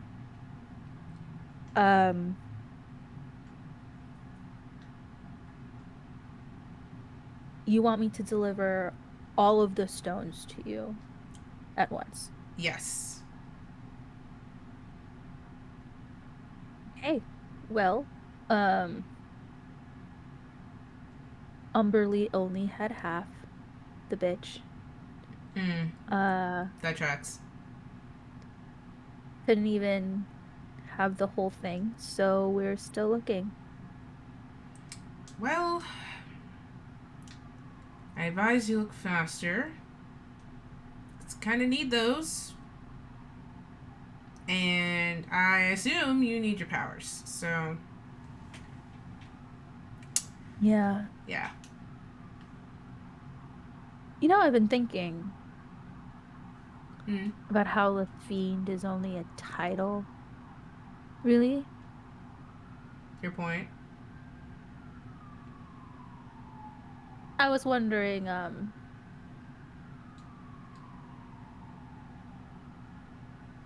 how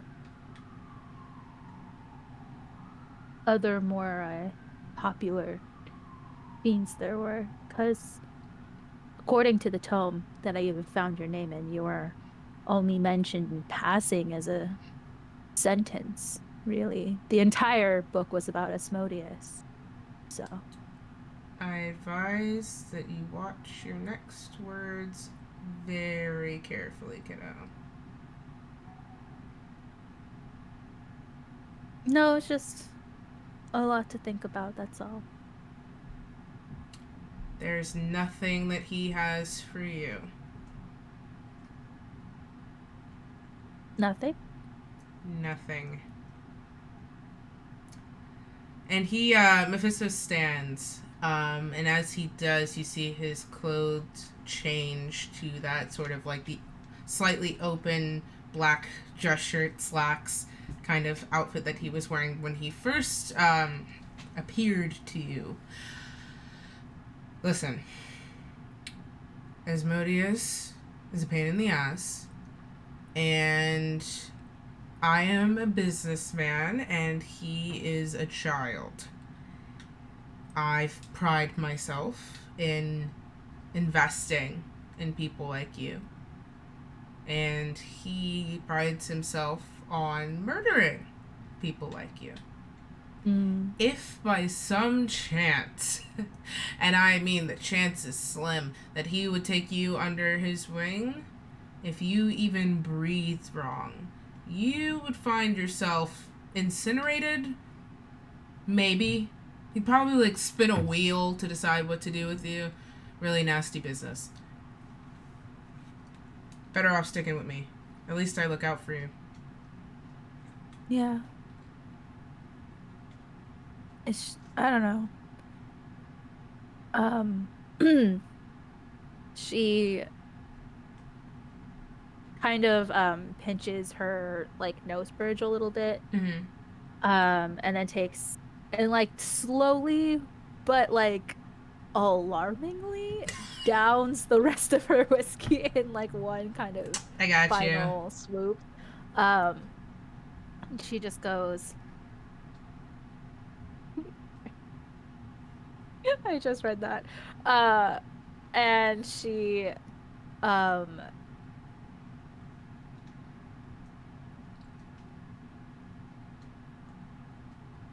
how do you deal with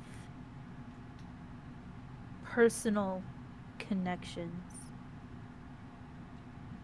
What do you mean? It's just, you know, my whole deal. When I came to you, it was under the guise of revenge. Mm-hmm. And that was my only thing. And as you gave me the powers so I can enact my event revenge, and as soon as I get my revenge, the pact will be over. And but well, now I'm doing this thing.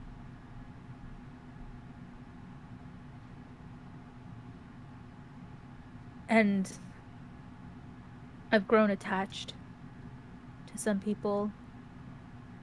Mm-hmm. How do you how do you deal with that? Or are you the kind of evil big bad who is like, I don't have any personal connections because personal connections are a weakness type? Definitely not the boring type. Um. Wow, you you really love testing me a little bit, don't you? But he says it like I fondly. I mean, I find it's weird. Okay? It's weird. I'm not by any means supposed to have connections. My whole thing is that I don't need them because I'm powerful and better than that. But it happens. And sometimes you find someone or something that among everything makes you happy.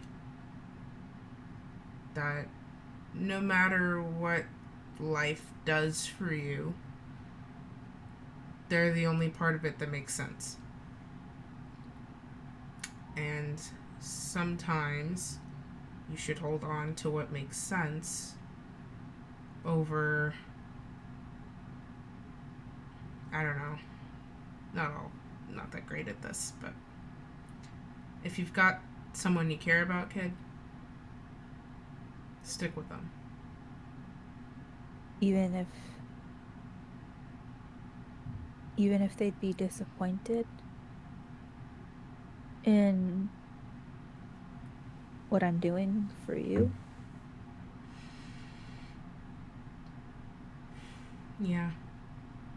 I think that if they're worth it, hopefully they'll find it in themselves to forgive you for what you have to do.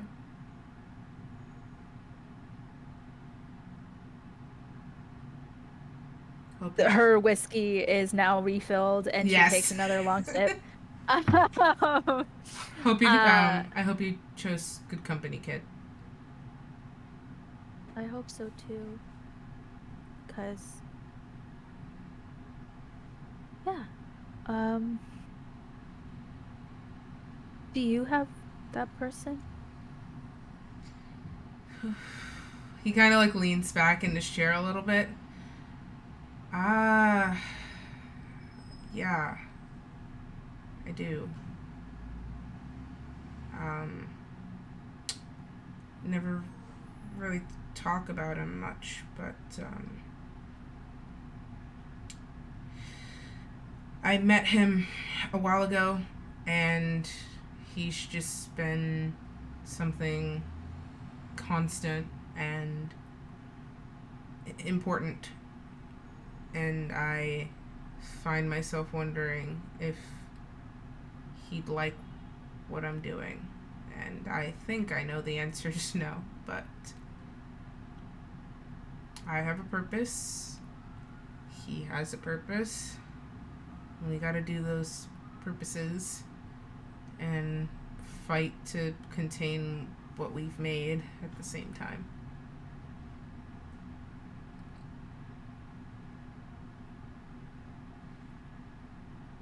Yeah.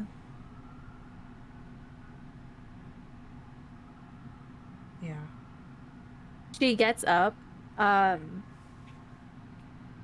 and like walks over, like not so that she's standing in front of where Mephisto is sitting, but Mm-hmm. like slightly on like the armrest, and she kind of like leans her hip against it. Mm-hmm. Um, and she just sort of like fiddles with the button that's like buttons the topmost. Mm-hmm. And she just goes,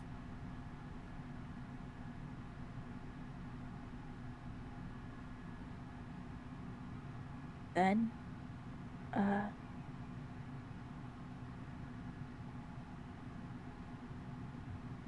what happens when they don't forgive you?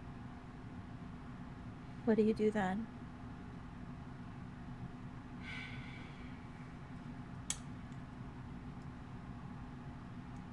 Really stumped me, kid. um, I think you have to understand that when you set out on a certain path, that that path is going to have consequences.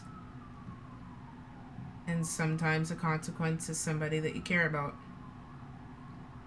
And you can do everything you want to try and make them come back, but at the end of the day, it's their choice. If they don't forgive you, you have to learn to move on with what you've done.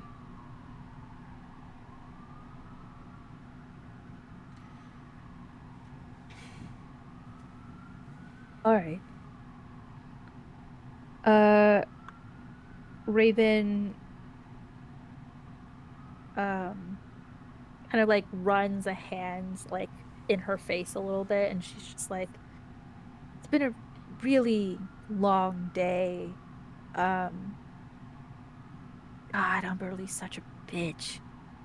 Uh, Yeah. she really put us through it. So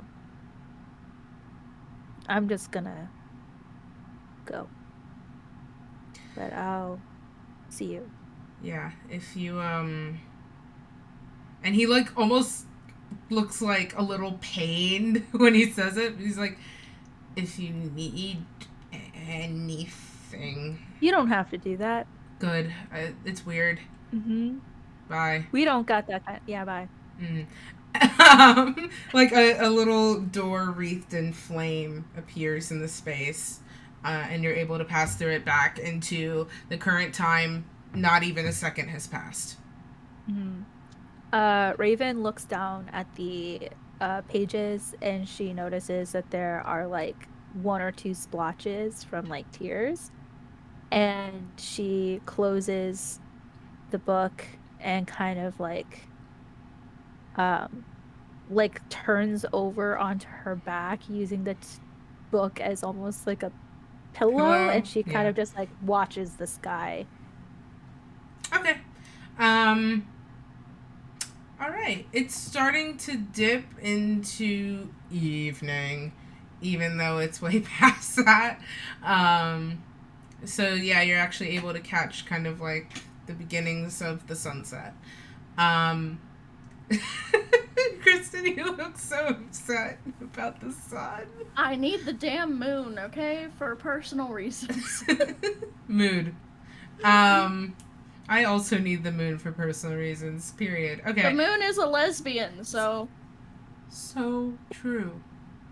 So, okay, so we are all kind of going off to rest. It's so fading. The day takes longer to fade out, even though we passed into the evening.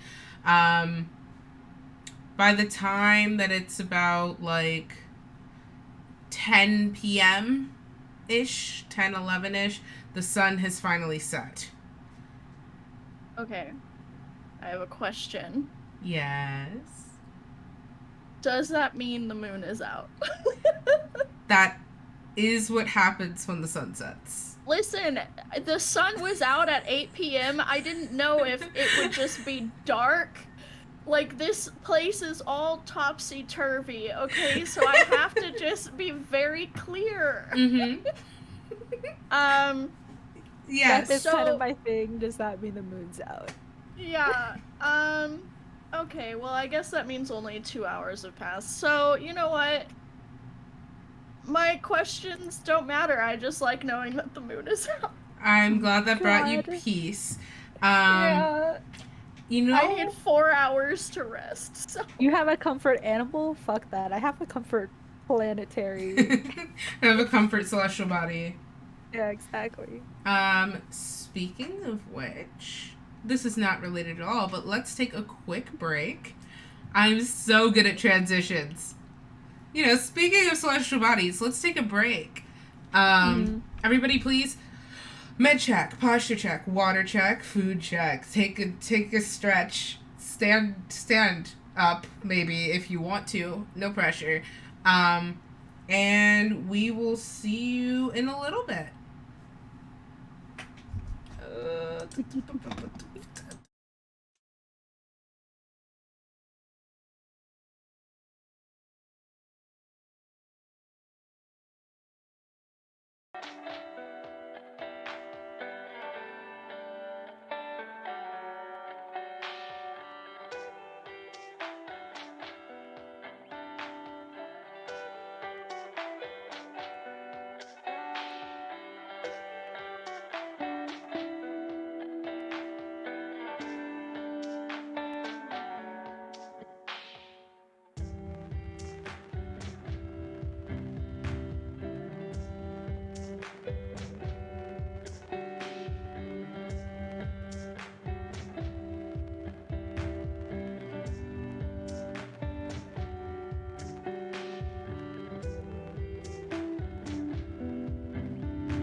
Liftoff of mission 41D, the first flight of the orbital Discovery, and the shuttle has cleared the tower.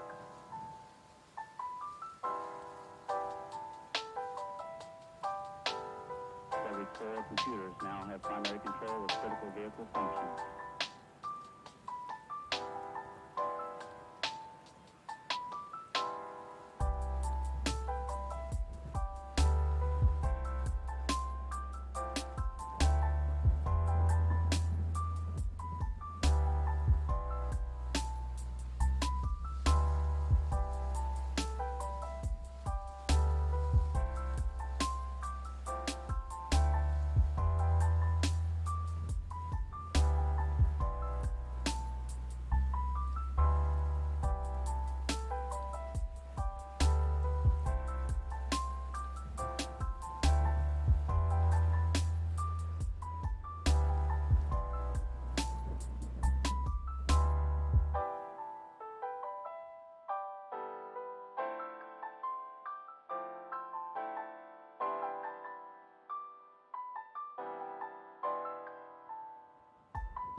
Okay, hi.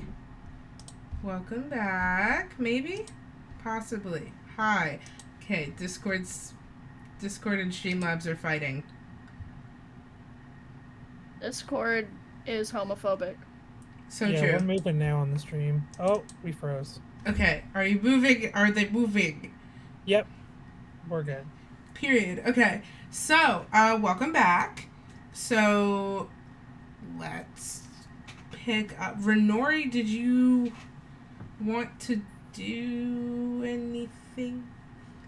Well, that depends if I can have 2 more hours to trance before I then do something. Yeah, I don't see why not. Because I would like to do something in the nighttime. Okay. Yeah, Which... I don't see any reason why you couldn't take a couple more hours. Okay, so after everything wraps up and I get to trance for 4 hours to get my, drow equivalent of a long rest, Renori would get, like, dressed and, just, like, pat Casper and be like, I'll be right back, and, like, sneak out. Okay. But not really sneak out, because she's, like, letting him know, but just, Right. you know, being quiet and He kind. gives your, he takes your, he kind of, like, sleepily fumbles for your hand, and then, like, presses a kiss to your knuckle, and kind of mumbles something with a wave, and then, like, turns back over, face to pillow, and is just out. Yeah, that sounds about right. And so then Renori is going to go out and look up. Is the crow's nest empty? Yeah, it does appear to be. So I know I'm gonna have to make like a damn athletics check or something, but Yes, Renori you are. is gonna wanna go up to the crow's nest. Athletics. I know. Okay. Okay, athletics? Mm-hmm. Athletics. Okay, so that's a 17. I am so proud of you. Yeah. This is a big moment for Renori. Yeah. Unsupervised ladder climbing. Okay. I had other ways to get up there if I needed to. But you did it. You did it the ladder way, and I'm proud. Thank you. Are able to climb up the ladder without any fuss. And you get to the top of the crow's nest. And, yeah, it is empty. It's quite small. It's really only meant to, like, you could theoretically sit in here, but, you know, it's meant for standing and observation. Yeah. Well, upon you saying that, Renori's still gonna sit down crisscross applesauce in the crow's nest. Okay. It's a little cramped, but she's okay with that. And she'll be facing the moon. Mm-hmm. And she's just gonna close her eyes for a minute and, like, breathe and try to center herself. And then actually say out loud, "Saloon, I've come to bargain." God damn it. I knew this was coming. Okay. And please tell me someone got the Doctor Strange reference. Yeah, that's why Dormammu, I've come to bargain. This is why I'm over here throwing hands. Okay. You speak aloud your Doctor Strange quotation. And as you're looking at the surface of the moon, it's not a full moon tonight. But as you're looking, you watch as, like, the crescent expands into a full moon. And then the moon appears to grow just a little bit bigger.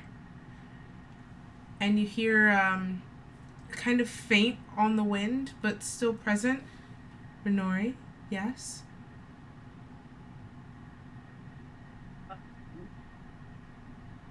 Well, I think I was pretty straightforward. I've come to bargain.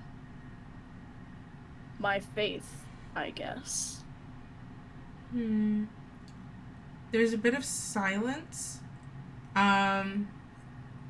and Venor, you blink, and you are no longer in the crow's nest. You are standing in a dark void. Beneath you is a sea of stars, and above you as well. And you see the trails of just space dust of different colors, like arcing across the sky. It's this beautiful, endless sight, and it's just peaceful, quiet. And then from behind you, there's a gentle clearing of the throat, and as you turn, you kind of have to do a little bit of looking up for a second. Before you is Saloon, who I will re-describe because it's been a little bit since we've seen my wife. She's got... Mommy, sorry. No, don't be sorry. Mommy, not sorry. She has, like, this beautiful, thick, like, 4C tight, curly hair that kind of arcs gently away from her head in different arcs and kind of frames her round face.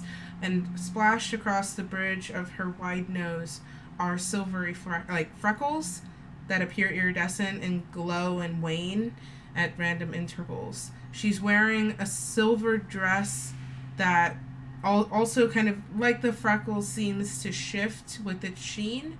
And attached at the wrists, there's like pieces of fabric as well, kind of like a cape, as she's resting her hands right here in front of her body. Behind her head, a perpetual sort of gentle glow, like the moon itself, seems to follow her. And she is quite tall.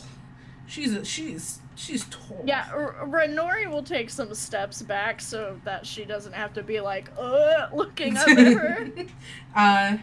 She smiles gently down at you and she says, "A bargain."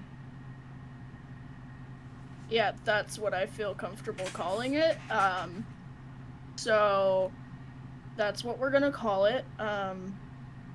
You're like a goddess.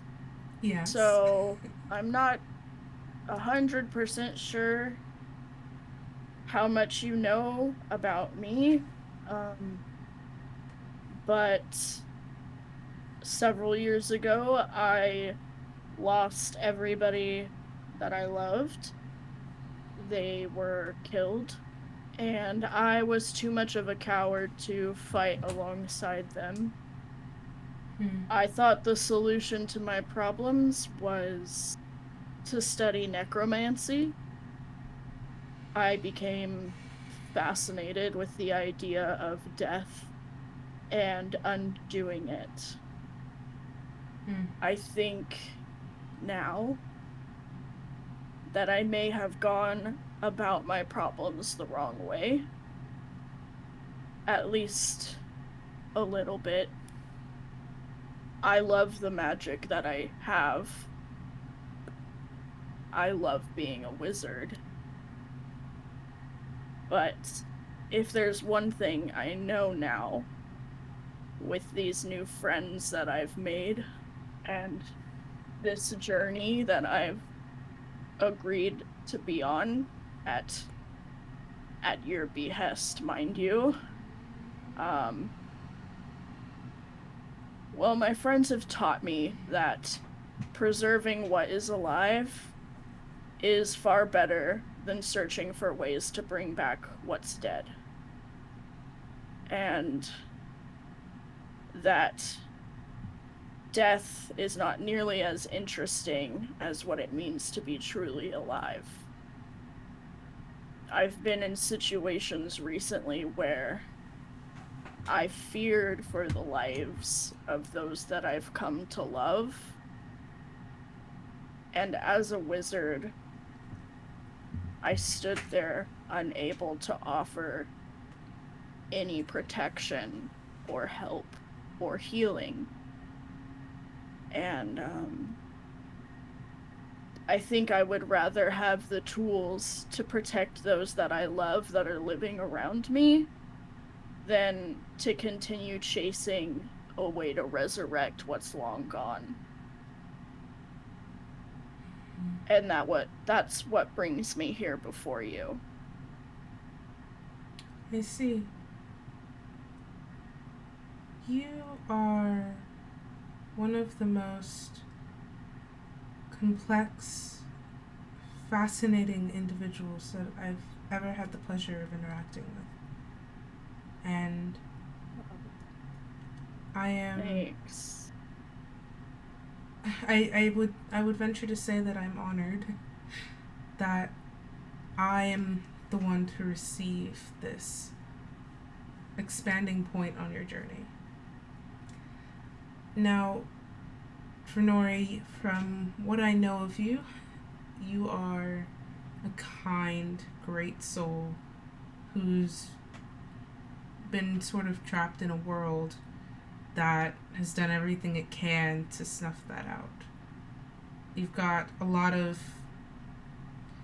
layers around your core to protect it. And I can't say I blame you, and I would never try to take that from you. What I can do is offer you a bit of solace under my wing, if it would bring you some measure of peace. It sounds like you're already on the track, and I suppose this is me opening that door. And she steps forward to, like, she comes closer to you, and as she's walking, there's a perspective shift that's happening as her height decreases. By the time she's in front of you, you're standing eye to eye. I am... Those who follow my path, those who worship and carry my name, they are people who seek to help those in need, who are devoted to generosity, to kindness, and to preserving order, not manufactured order, but the natural order of life. The moon has its phases, and such we control. Hold on, sorry, let's back up a little bit.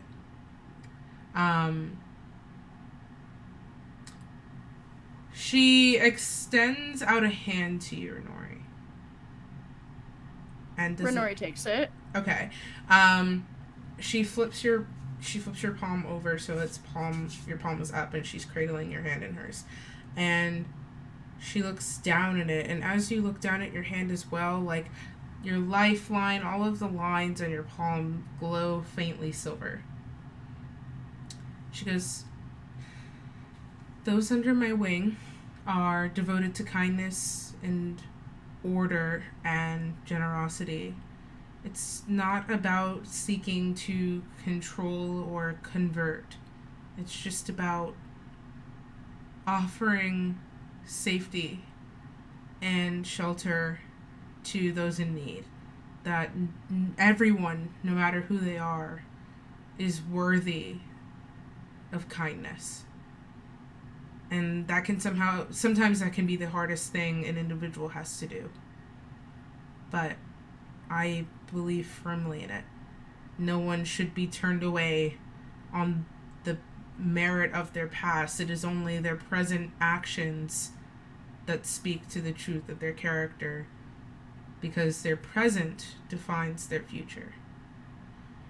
I see so much potential in your present, Renori, and that only makes me proud of the future you're going to step into. Should you choose to, if you uphold these values, if you carry that within you, and you step forward back into the world knowing that you're going to do everything you can to spread life rather than fix death, then I can make some measure of power available to you. I mean, I can't promise I'm gonna be good at the praying thing. And, I definitely can't promise that I'm gonna be good right away at the things you've said. Mm-hmm. But I want to be. It's the wanting that matters. I cannot fault you for where you are in your journey. It's a journey. You have to take your steps. And Plus, like, you're the moon stuff and the moon and the ocean makes sense, and I'm kind of dating a captain now, and like we're on a boat on the ocean, and we also just like really pissed off the goddess of the sea or whatever, and so like it would be really beneficial to have a relationship with the moon goddess for like lots of reasons. So I can't say that it's entirely selfless. I've just got to be straightforward there. I appreciate your honesty. Uh, okay. Umberlee is quite dangerous, and I think that was not a good decision. Well, I did pray to you while we were in the middle of battle with her, so like I am aware. and I've got to say we got into a fight with her because of the errand you sent us on, so like Renori, may I offer the advice of quitting while you're ahead? you can, again, not something I can promise to follow through on, but thank you. That is something we can work on together. Yeah. Okay. Rewind. Pretend I didn't say any of that. Okay. I think I can do that. So, are you going forward with this, Shinori? Yeah, but Saloon, I have one more question. Anything. When we were retrieving, the other stone, the red one, and I went into this really horrible vortex that completely re-traumatized me, and I'm still working through, like, all of that. I saw some details about what happened to my town and my loved ones that I didn't mentally note before because, initial experience of said trauma. Right. I just wanted to ask you if you knew what the symbol of a red roaring lion's crest meant. Let me think.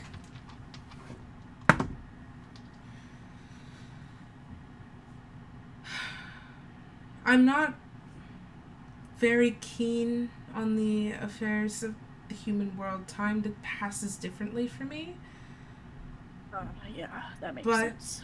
I can say that I do recall someone who called for my aid at a time. I don't quite recall the person, but that symbol comes to mind.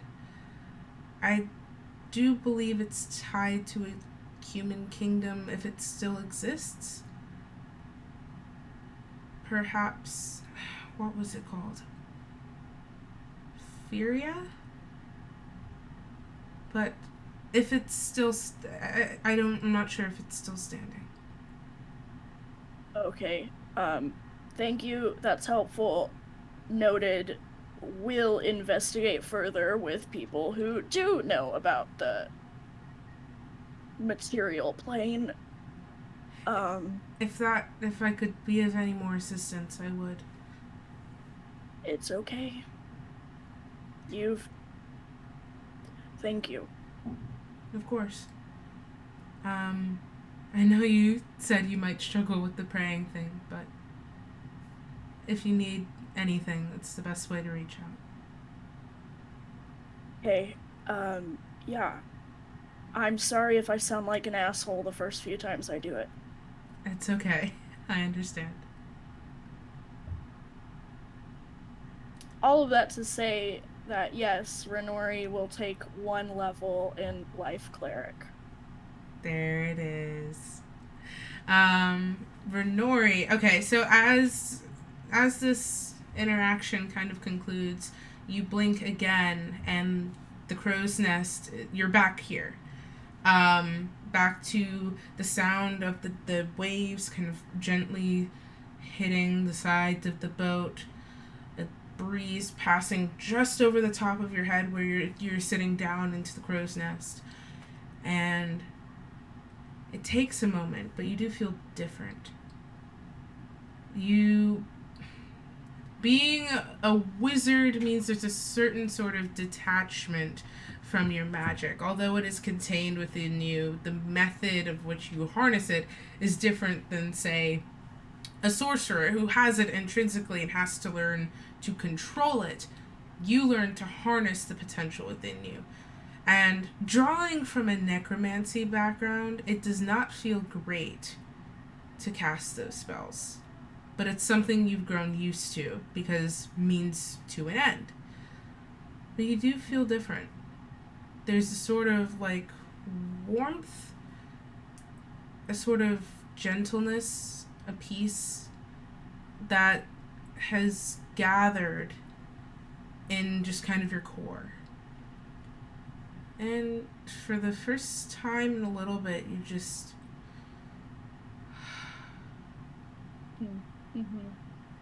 Yeah, I'm gonna, just vibe in the crow's nest and kind of, meditate and think about shit. Okay. It'd be like that. Tide and Raven, what are y'all doing? Tide, you went to sleep, right? Okay. Raven, you did not go to sleep. Are you still just vibing, just with the book? You're just looking up at the sky? Yeah, because, she can't do too... even walking is too exertive, so Yeah. she kind of has to just, lay sit. there. Yeah. Okay, so we're gonna skip to the morning then. You all have, I want to clarify because I don't think I mentioned it. You did set sail. You're not just sitting at the reef. You have started moving. When morning rolls around, Renori, you would notice this. Everybody else, it's the sun rises. Renori, you would notice this. Your internal clock matches what you're seeing. And also, so it's normal again. Yes. Okay. You also are feeling it because you are in the crow's nest and sun. Yeah, I fell asleep in the crow's nest, and the sun for sure burns Ouchie. Renori's skin awake. So she will scramble out of the crow's nest. Yeah? Mm-hmm. Yeah, we doing this again? Mm-hmm. Okay. Yeah. Okay, that's a 6. Okay. Hold on. Dear God, please someone be on the deck. In your haste at the searing pain of the sun on your skin, jolting you awake. Spare the dying myself, sorry. Not like this. You scramble down the ladder as fast as you can, and in your haste, rather than, taking your time to align your boots to, the rungs of the ladder, you completely miss about 3 and go sailing off of this ladder, and you fall directly into a pair of arms. And... What? Sorry, Raven also fell out of the crow's nest, but she took 1 bludgeoning damage, so I'm a little salty. You look up at Ripley, who looks down at you you are, you okay? No, I'm not good at that, and, actually, my skin feels like it's on fire. Can you put me down? I need to get in the shade. She puts you down.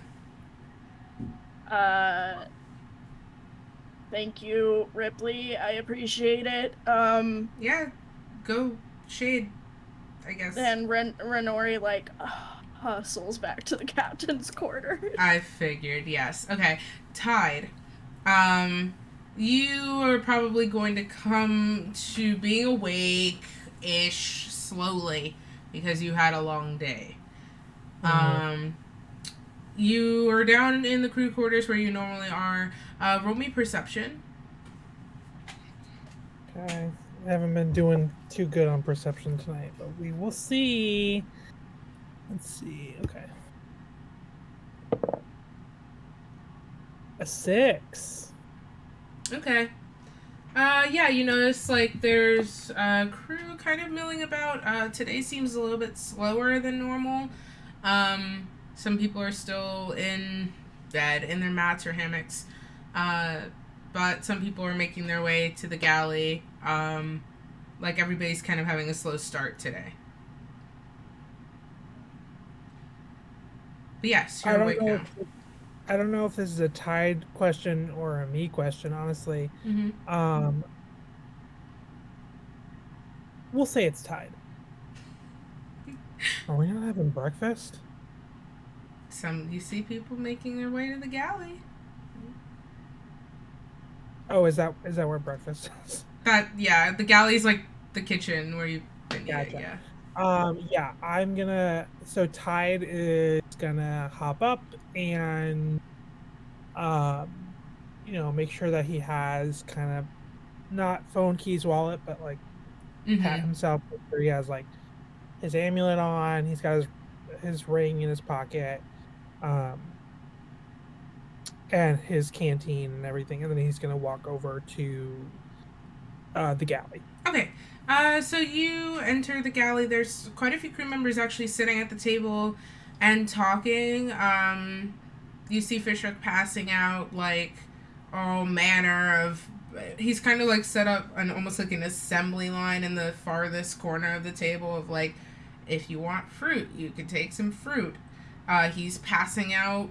For some people, he's making omelets. He's just all over the freaking place. You see a couple waffles. You see some fresh bread, all sorts, and he's just kind of doing this and flitting around. You do also see Chad sitting at the table, kind of across from this little corner, and he's sitting by himself. Looks like he's picking out a bowl of like oatmeal. You see Adrian sitting not quite next to him, just a little bit farther away. You see Dolthrin at the farthest end of the table. Familiar faces coming to eat breakfast for the morning. Fishhook doesn't seem to notice you. He is just like going. But it looks like you could just walk up and take what you want. Okay. Tide is gonna walk up. He's gonna grab a little bit of fruit. Not a continental breakfast. 2 to maybe 3 waffles. He doesn't eat eggs, so he's not gonna eat eggs. Mm-hmm. And he's gonna pour like some syrup on it and everything. Right. He's gonna look over at Chad and not make eye contact, but try to like kind of catch Chad when Chad isn't looking at him, and go to the opposite end of the table. Okay. I mean, it's pretty easy to do that because Chad's not really looking up. Like, he seems kind of lost in thought, middle distance, sort of staring. So he's just kind of like stabbing the oatmeal with his spoon, and you're easily able to make your way to the opposite end of the table. Raven, what are you doing this morning? Raven is still sad. Mood. I am also still Same sad. bestie. Yeah. That's a Yeah. Put that one on a t-shirt. Raven is still sad, and she kind of has like gathered all of her things with her. She is also probably gonna go to breakfast. We'll see the spread. Mm-hmm. Kind of make like a yogurt with like some granola and blueberry kind of like fruit thing. Sit down and get like a small omelet and eat that together. Easy enough. Fishhook is providing more than enough food for people to take what they want. Do you sit next to Tide? She will probably sit separately from people. There's nowhere to really sit by yourself at the table. Like, it's not by herself, but like she's not gonna be sitting next to anybody that she knows. Okay. You know, so she's like alone Okay. in that way. So here's a question, GM. Does this mean that the crew is sitting down and eating before Casper's come down? Mm-hmm. Okay. We love character development. So Yeah, I mean, I don't care. I'm just curious. yeah. So Renori, you make your way back to the captain's quarters in quite the haste. And you actually would probably come in just as Casper is like getting up, so you see him like pulling on his shirt, like buttoning it up, and he kind of turns in alarm as you burst through the door. I fell asleep in the crow's nest, and now my skin hurts everywhere. And she'll immediately grab like her hooded cloak and like put it on and put the hood up. Breakfast time now. Yes. He finishes like the last button on his shirt, and he offers you his arm, his elbow. Yeah, she takes it. Okay. You make your way to breakfast and down the ladder to the galley, and you see the same continental breakfast setup. You just kind of grab what you want. Casper like lets your arm go for a second so that you guys can both load up on what you want. What do you want to get? Renori is just gonna grab like a banana and an apple. She doesn't have much of an appetite because she's really thinking about the choice she committed to last night, and it's not about regret. It's not that kind of thing. It's just really assessing what that means for her life going forward. And so she'll be like a little uncharacteristically quiet and vibrating with anxiety. You know how like you get anxiety about good things too, and it's still just as disruptive. Yeah. And it's unsettling. Like I always get anxiety the night before I go to Disneyland, and even though it's gonna be like the next best day of my life, I like can't sleep. That's like where she's at right now. And so she'll sit down across from Tide. Okay. As you're grabbing your food, so you see like so Casper's like in front of you, you're like next to him, like in this little shuffling line here, and he goes to pick up one of the waffles from the line, and Fishhook like leans over to kick his shin, and he's like, put it down, and hands him a different waffle, and you see it has like little strawberry pieces in it. Berries and cream, berries. Every day, I wake up. That was the worst thing you could have possibly said to me. Thanks, guys, for coming out. It's been a really great stream. Just gonna end it there. Just gonna pull the plug on that one. You see him take this. I am. Stop. I figured if you can't beat him, join him. No, you don't have to. There's no rule that says you have to. I'm pretty sure on like page 150 of the. Anyway, sorry. Silence. I am in my head. I have bonked you with the banhammer. He takes a different waffle that has like little strawberry pieces in it, little strawberry in the center, like absurd amount of powdered sugar on it, and Fishhook kind of just like rolls his eyes fondly, and Casper makes a little like gesture of gratefulness, and then shuffles out of the way, Renori, so you can lead the way. You go and sit across from Tide, and Casper plops down next to you. That's fine. Tide mid bite, like he has like probably half of a waffle in his mouth. And it's not like spitting out food, but almost to that point. is gonna look up at Renori and go, "Is that all you're eating?"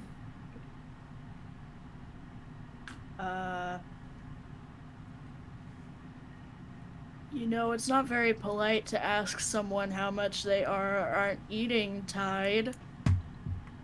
And she'll just take a bite of the apple. The apple crunches threateningly. Tide doesn't register it. And he's gonna fork his other waffle that he has on his plate and kind of like not throw it, but like kind of toss it onto the plate in front of Renori. And just be like, "Here, it's really good," and like kind of throw it over. I love him so much. um, The way I want you to make a sleight of hand check to see if it lands in my face or not, but we'll. it would be a strength check, actually. Oh, I good. You wanna do it, Ty? I can do that. Just a flat strength check. Mm-hmm. Okay.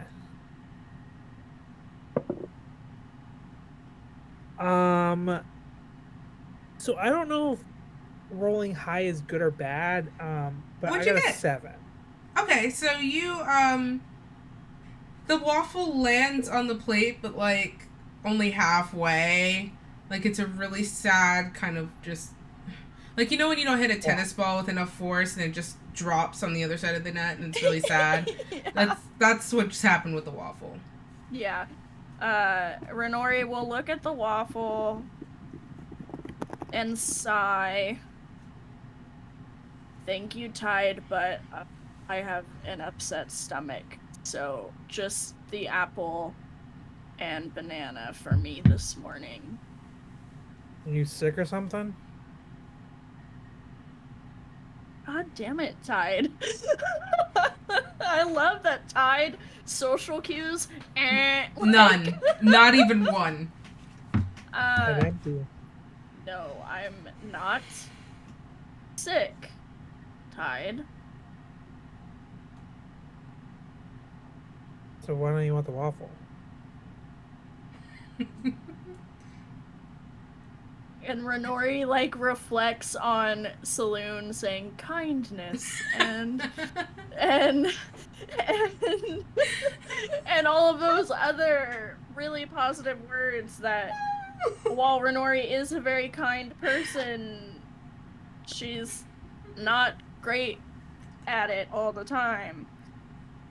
And so she'll just take like a deep centering breath. I'm very anxious this morning, and that feeling has ruined my appetite. No. You want to talk about it?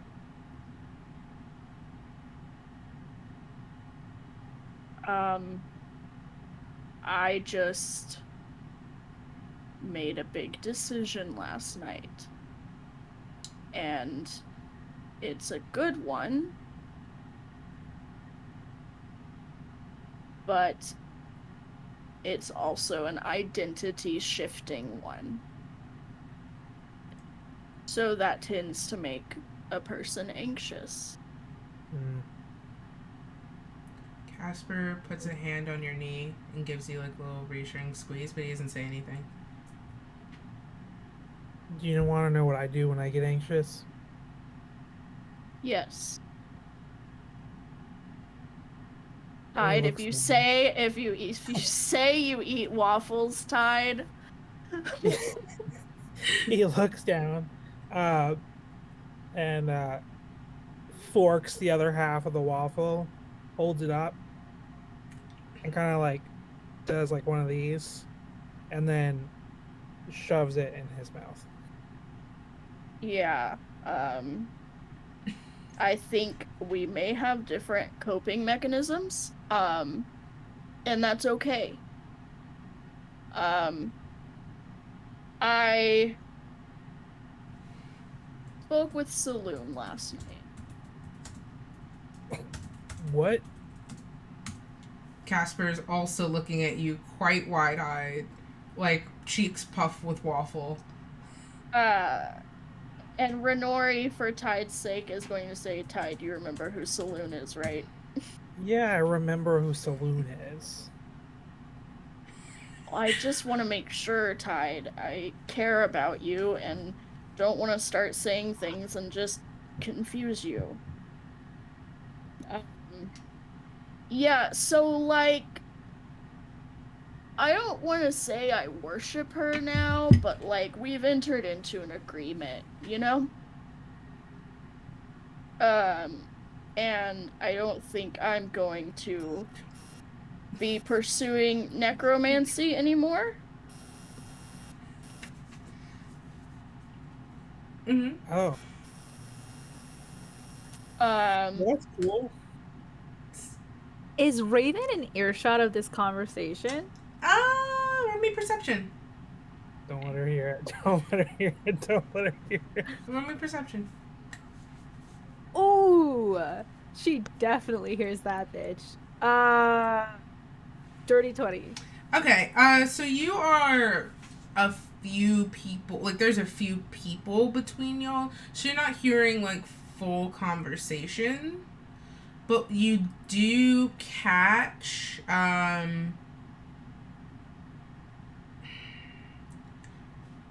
I'm not worshipping Saloon bit.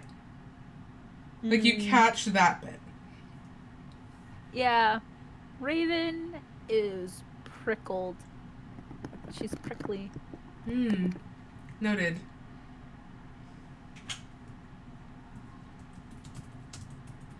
Well, I mean, that's cool. I mean, I think you should do what you want to do.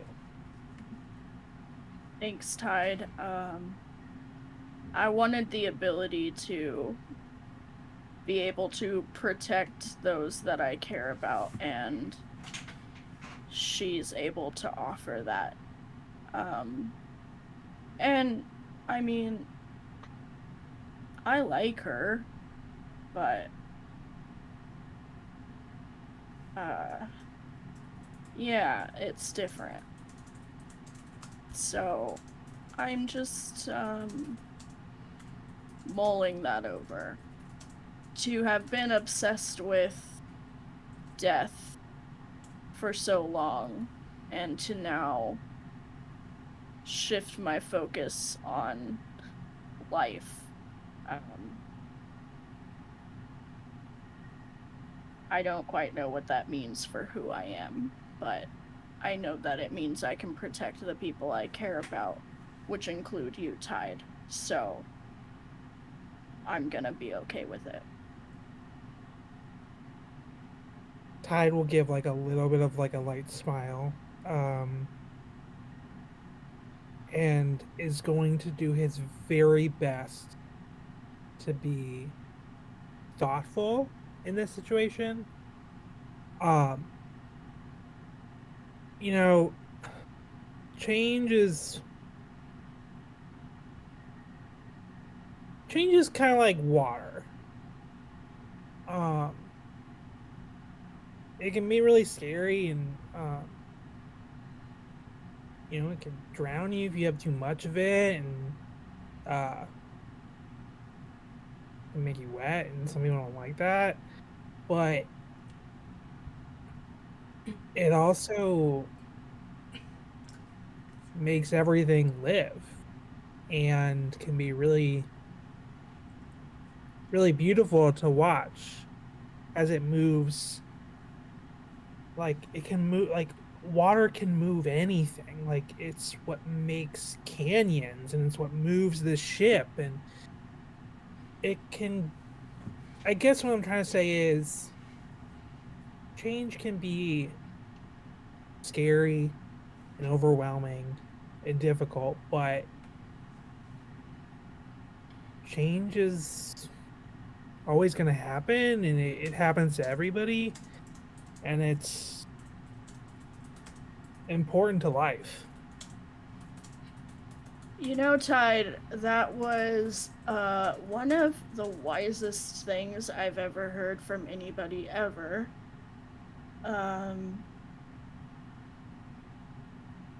Thanks. Yeah, it's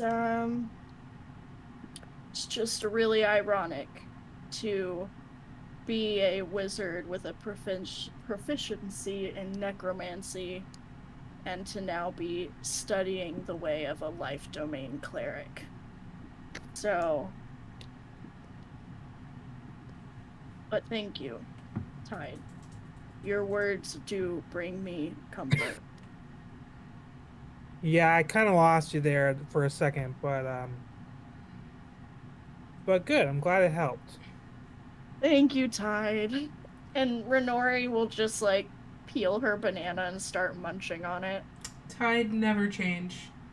Ever.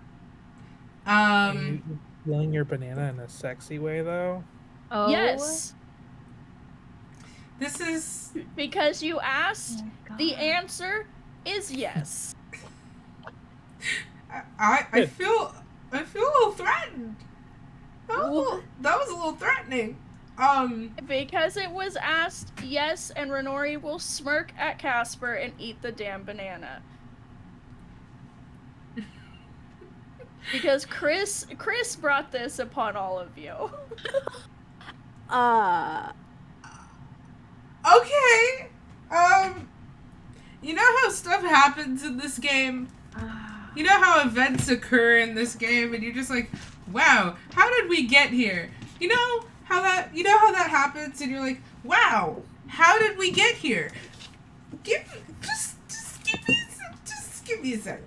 I know is that Liz is opening up a binder in response to me Renori eating a banana. And I don't know why there has to be a binder for sexual banana consumption. Don't worry about it. It doesn't concern you. Interesting. Okay, wait. This is the wrong page.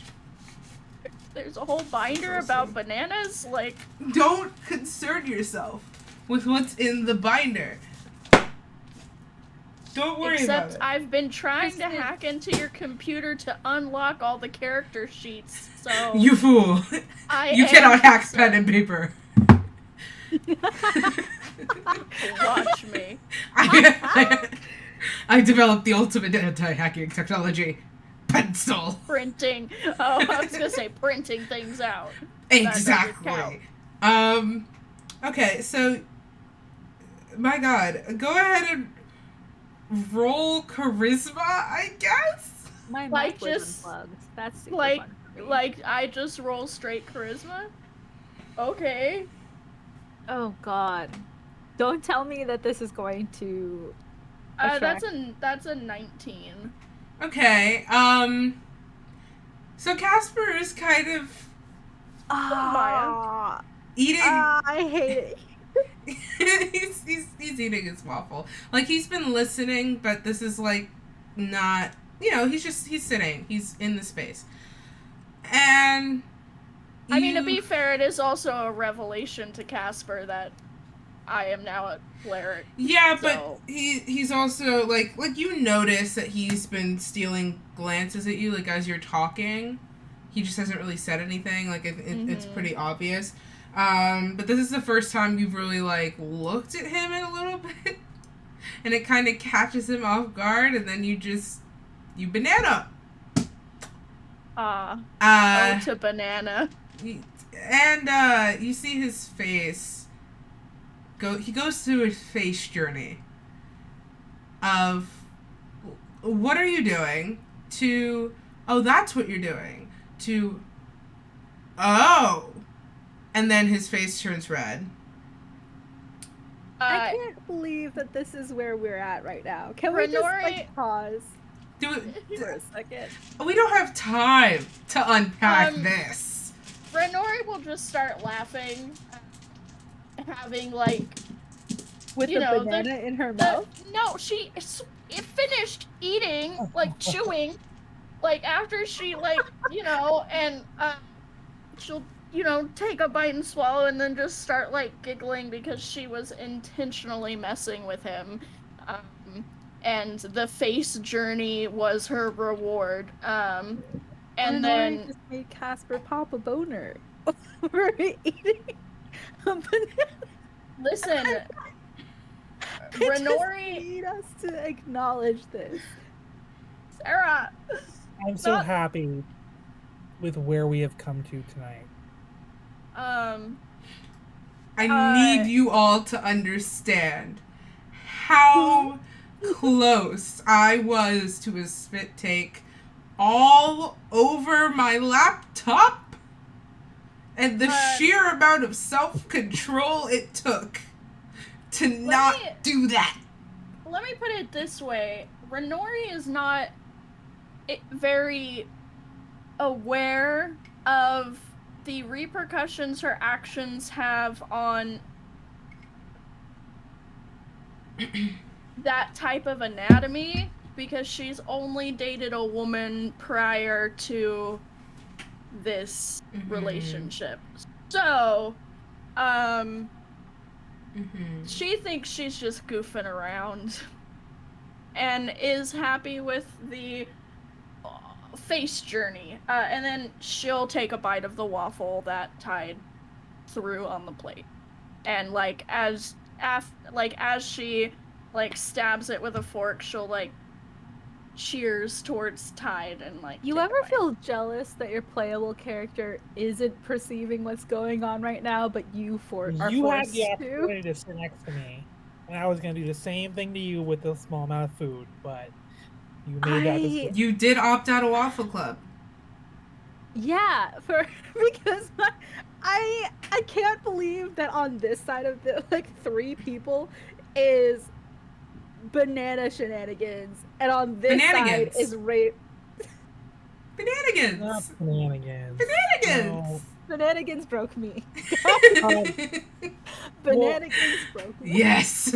I just want you all to know too that this entire time, have you ever Oh no. have you ever tried to like eat a grape with a fork? No. No. Can't say that I have. I have, yes. So, I'm following. What? Don't ask. Okay, imagine this with me. So grapes are slippery, like by nature, and typically if they're in like a fruit bowl, they have like other like kind of fruit juices on them, so they're even more slippery. And to try to stab it with a fork is really difficult. So it like keeps like slipping out until finally you're just like, and you get it.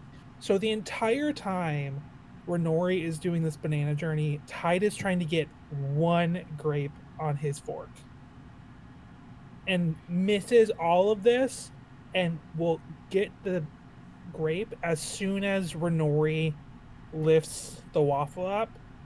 Aww. And will do the cheers back with the grape, but has missed everything else. That is really oddly wholesome. I am so glad that Chris added that detail. Because I'm like, on this side is the bananigans, and on this side is Raven having like a full-on crisis about like losing all of her friends that she's made. And I just need that dynamic to be like spoken. Yeah. I feel So like that's just crazy, you know? Okay, so quite literally before any of this happened, before the word bananigans was coined, and before Chris took us on a grape journey, I'm going to go back to the next thing I was going to say as Renori, which Renori is going to be in a little bit of better spirits now, and therefore be a little less like tunnel vision in her existence. And she's gonna like lean back to see like Raven several people away. Raven, come sit with us? Why are you over there? You know we want you to sit with us, right? Yeah, Casper, we can make room. Come. And he like scoots over to his space. Raven, quickly trying to think on her feet, just goes, "Are you and Casper still horny, or is that energy like dealt with?" It's hard to say. I'll behave if you sit next to us. Fine. And she gets up and goes to sit with them. Second of all, okay, can I roll like insight or perception really quickly? On Raven? Yeah, because Yeah. I want to see if that's actually why Raven was sitting over there. Okay. Which one would it be? Insight. Okay. Would I good. roll a What did deception? she say it was? Yeah, Can I roll a deception to counter that? Yeah, you can. Okay. That's a natural 20 Ah, for a fuck. 25. For a 25. Raven bestie. Oh, okay. I got this. You do. You got this. This is fine. It's just a die. Okay. You got this. I also crit, but I only get a 23. Okay, well, I like to do player insights as you guys talk to each other. So, Renori, you are trying to figure out if that's actually why Raven is over there. Yeah, Raven, well, why yeah, are you over there? What? You mean the real reason? You tell her because yeah. Okay. Renori's going like, don't pretend like that's why you actually sat over there anyway. We weren't even in here yet when you had sat down. So yeah, you could definitely tell that she was bullshitting. Raven will look at you, and just be like,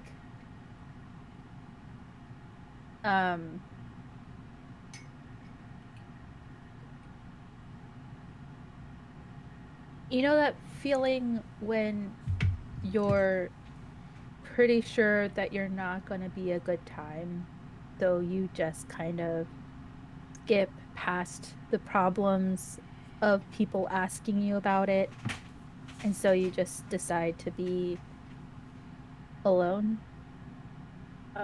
Yes, that's actually generally my coping mechanism for every single thing that's ever happened in my life ever. Cool. Glad we're on the same page. That is what I was up to. Well, I want you to know that I am still glad, though, that you and Casper's energy has been doused a little bit. Okay, listen. Mm-hmm. I was gonna say something really nice. Mm-hmm. I'm still gonna say it. Mm-hmm. Raven, it's important that you know that even in your worst moods or in your worst spaces, that I, as your friend, want to be there for you. And I don't want you to feel like you have to pull away or hide away. I wouldn't be a very good friend if that's what I wanted you to do when you were in those spaces. If that's what you need, that's different. But if that's something that you feel like you have to do, it's not.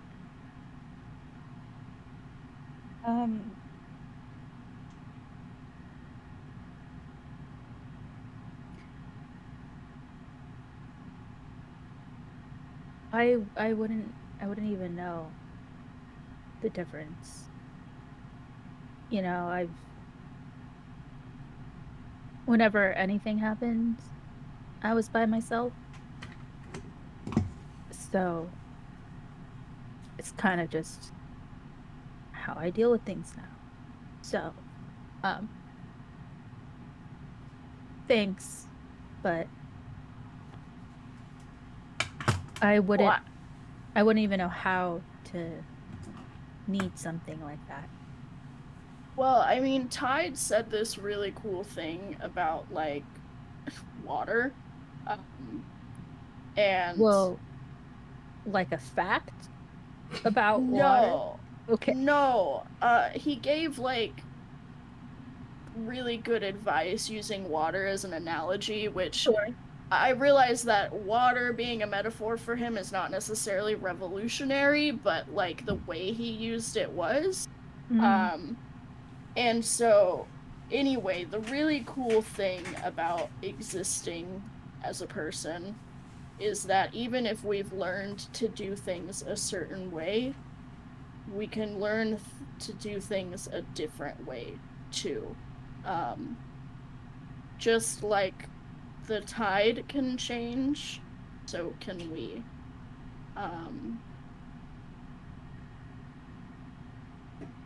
And it just starts by talking and being honest.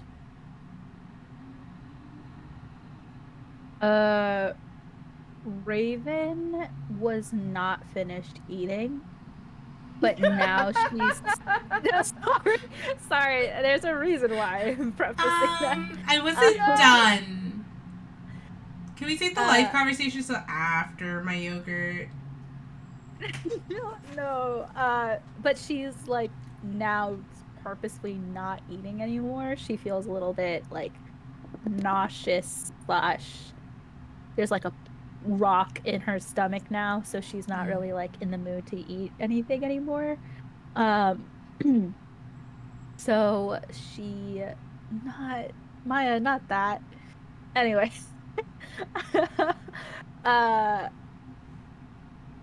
So yeah, she kind of like sets her spoon down. And just nods, but she is kind of just in this contemplative silence. You know what makes me feel better? Huh? You know what makes me feel better? Water?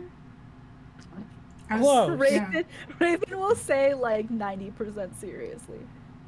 Tide is gonna stand up for a second and go to wherever the closest waffle is. Oh my god. How far away are the waffles? Are they far? Okay, so when we're talking about waffles in proximity to you, there are the waffles in the breakfast line, which are all the way over there. Right. But Casper hasn't finished his waffle yet. Are there any other waffles on plates on anybody else's plate that has not been? I was gonna say there's 3/4 of a waffle on Renori's plate. There's the bits of waffle Renori has, the bits of waffle Casper has, and then the whole waffle is down at the serving end.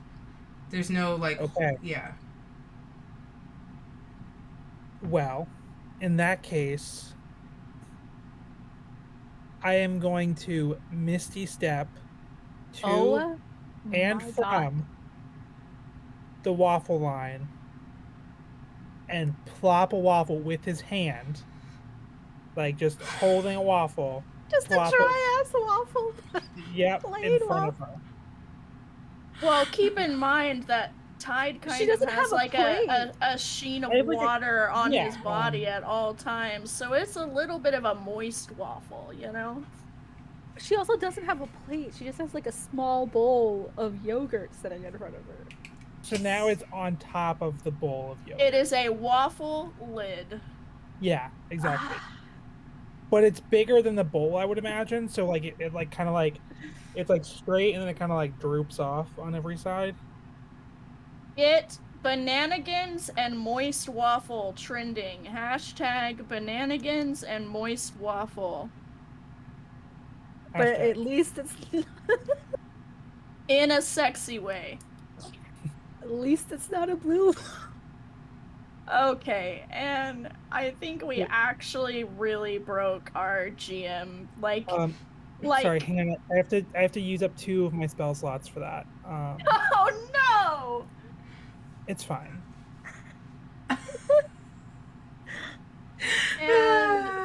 and bringing our GM back online, Whis.exe. I have rebooted. Okay. Wow. So just to recap, you now have a waffle sitting in front of you. Oh my god. On top of your bowl.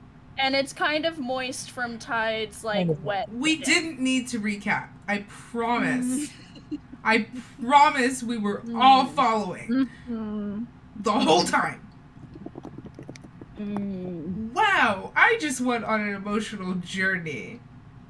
I really did. There was a me before that, and there was a me after that. This has become a core memory. This really is. When someone asks me, like, after this campaign's over, they're like, what do you look back on from Stormborn Scarce? I'm gonna be like, you know what? Moist waffles. But That's it's still it. delicious. Sure. Wow. I would say I need a Anybody second. remember Macaroni Hand? How could I forget? Core memory. Got it. Anyway. This is gonna be such a clippable VOD. Pride is still standing, like, across the table from you, Mm-hmm. looking at you and the waffle expectantly, like. Yeah, Raven is This is kind of important. just sitting there incredulously, like,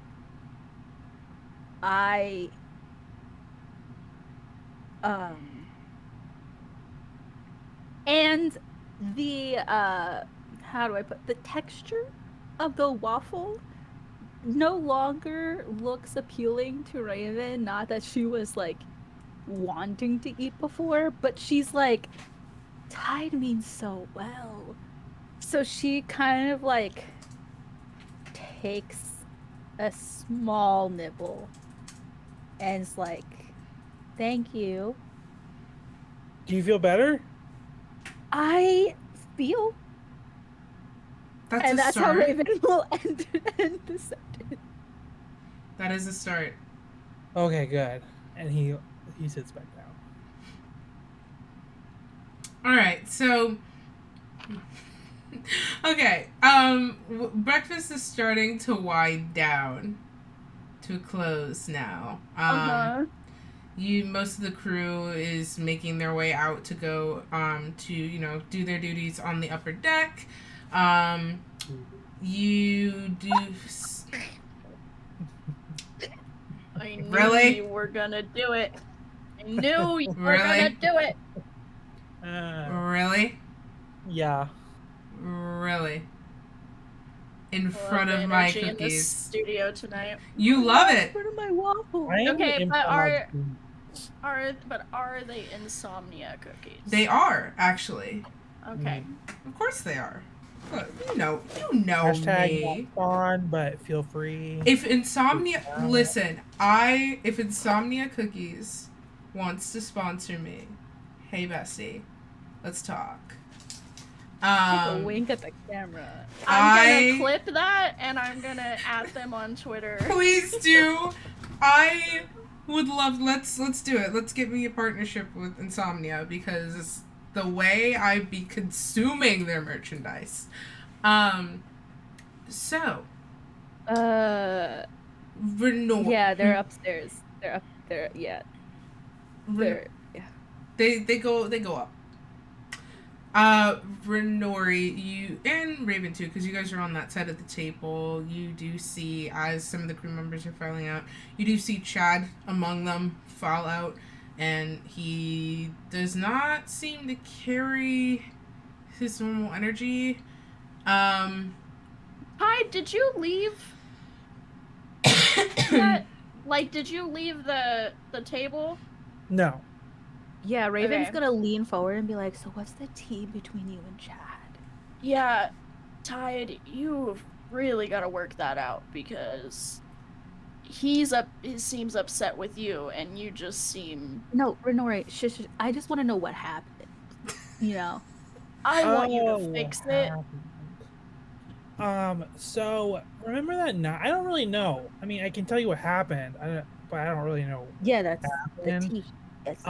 So remember that night that we had that like party that first time, and Faustus had all those lights, and Renora, you and I danced.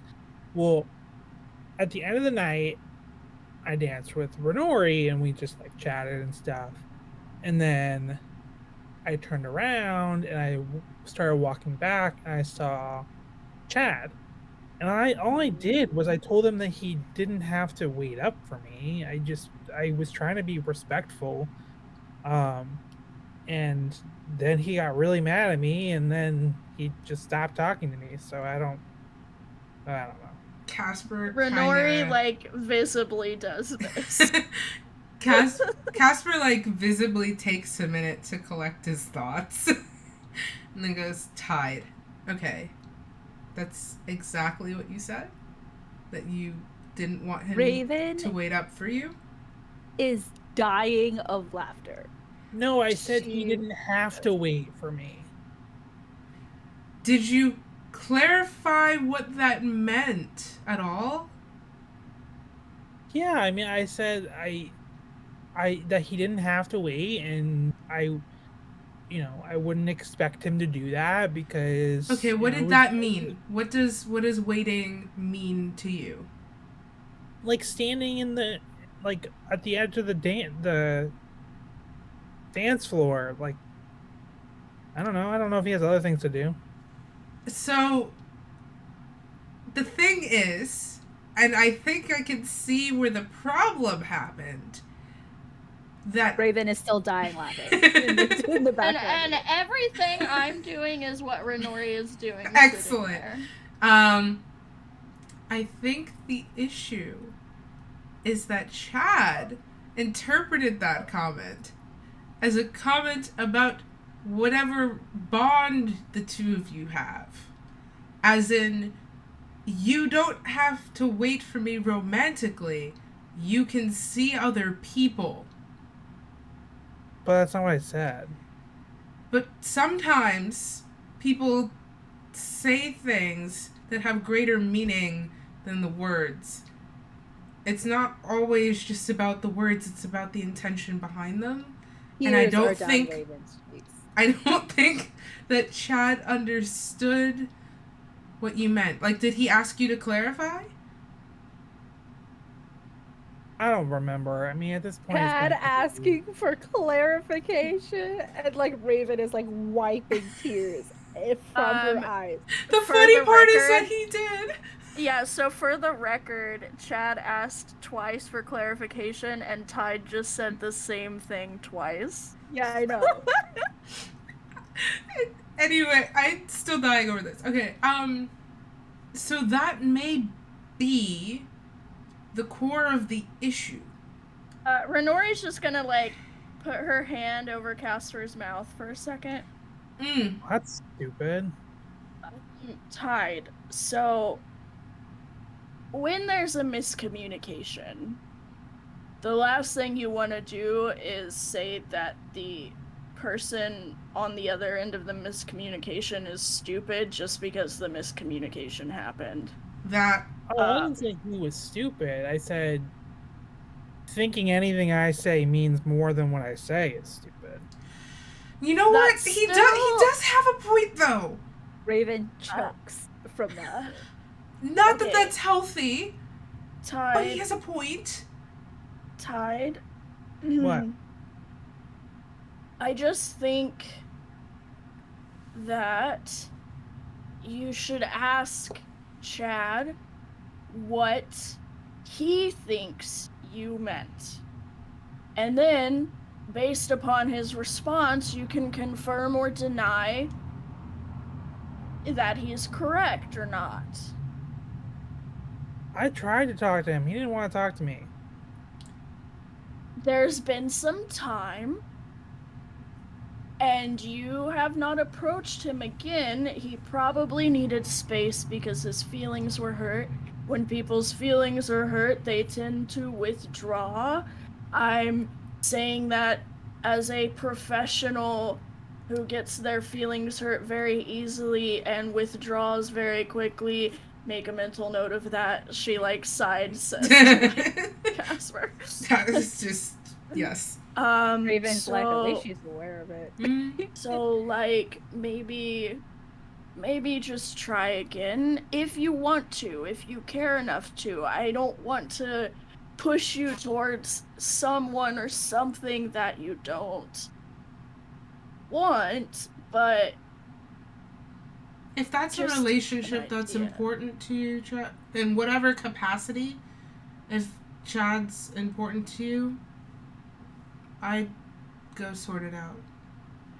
Also, if I you know can him. let me know ahead of time when you're going to do this so that I can be within earshot, that would be totally good for me too. I just And like, glare at Raven for a brief What? second.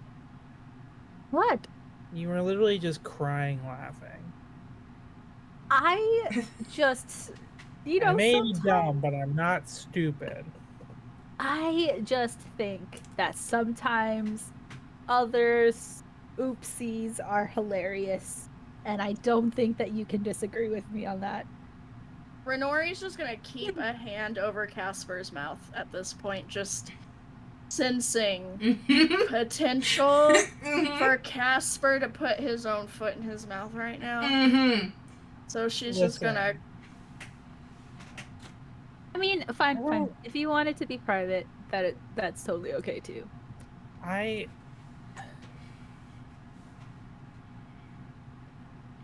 don't know. I don't know if I want to be with somebody who reacts that way when I say something and doesn't tell me what they're thinking if they feel like I've done something wrong. And for the record, Raven, that wasn't cool. And then Tide's gonna grab the waffle and like start eating it and turn around and walk towards the deck with the waffle in hand. Okay. I think you hurt his feelings. I realize, and I'll apologize. I just really couldn't keep that in. I mean, you know, pure of heart, dumb of ass. Yeah. Raven also looks at Tide's ass and will be like, also thick of ass. Anyway. Okay. You ever just have a visceral reaction to words? Dumpy. You ever just have a visceral reaction to words? Raven, also thick of ass. I honestly think the lack of clips of this is a travesty, and I will be Don't personally worry, I'll put remedying in some that. work tomorrow. Oh, so will I. I have to make a TTRPG reel anyway. This needs to be seen. Okay. You make your way towards the deck, Tide. Raven, Renori, Casper are still behind. So last time I was left alone with you two, it got really awkward for me. So I'm just gonna go before. You know, it happens one time, and like I'm not saying that what you did was malicious, but it was slightly traumatizing. So I'm just gonna go. Raven, you don't have to. You don't. I mean,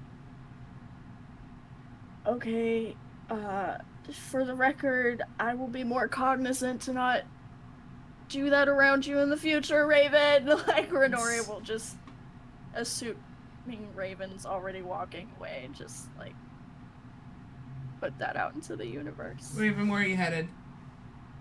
I'm going to find Tessa. Okay. All right. Renori, what are you up to? I mean, I want to say apparently Casper and Renori are gonna do it on the table right there based on everyone's reactions, but that is not what I thought was gonna go to. I really thought that census was gonna end there, and that was gonna be what you were asking of me. No, it's not what I'm asking of you. Renori is going to want to have a conversation with Casper, but I am, like not down here. Okay. But also not necessarily in the captain's quarters, so. Understandable. All right, so we're gonna go over to, let's go to Tide. So you're on the top deck, bestie. What you up to? He's kind of ripping pieces off, like with his teeth, like it's jerky almost, of the waffle, And he's just kind of like milling around, looking, seeing what's going on, actively like now trying to stay away from Chad because he doesn't really trust Raven and Renori to not push that further.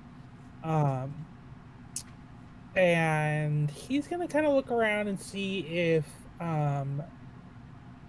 Boomstick is around and if I always forget her name. Ripley.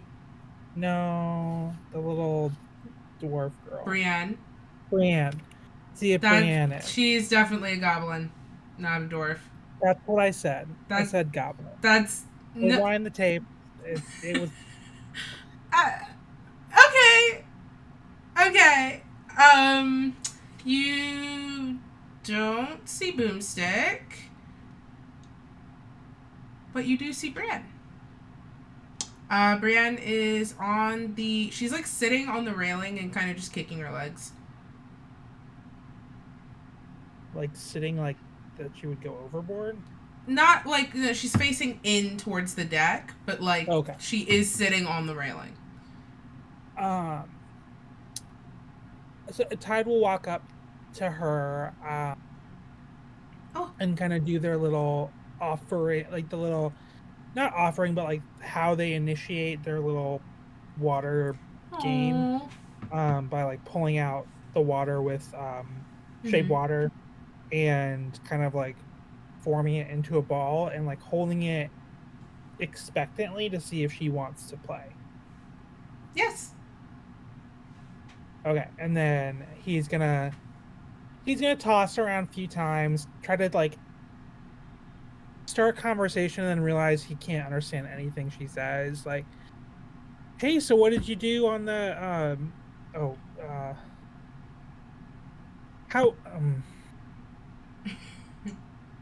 and then just keep like throwing the ball for like a good 10 minutes. Okay. Yeah. You're having a blast.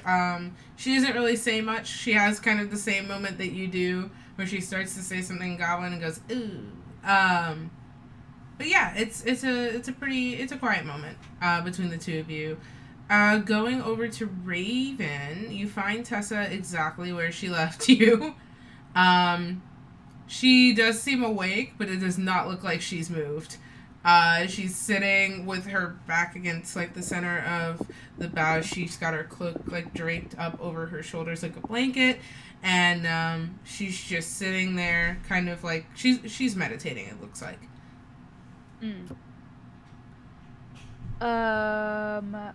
Raven is going to kind of like bring herself down, not quite sitting, but like almost squatting, down to like get on her level and just be like, hey, is it bad that I interrupt you? Or like, she like peeks an eye open and she's smiling like, no, it's okay. Okay, cool. Hi. Hi. How did you sleep? I think well, definitely for a while. But I feel better, rested. That's good. How are you? Honestly, I I'm a warlock, right? Mm-hmm. You're a cleric? Not quite. Cool. Mysterious and stuff. That's cool. Uh, um, I just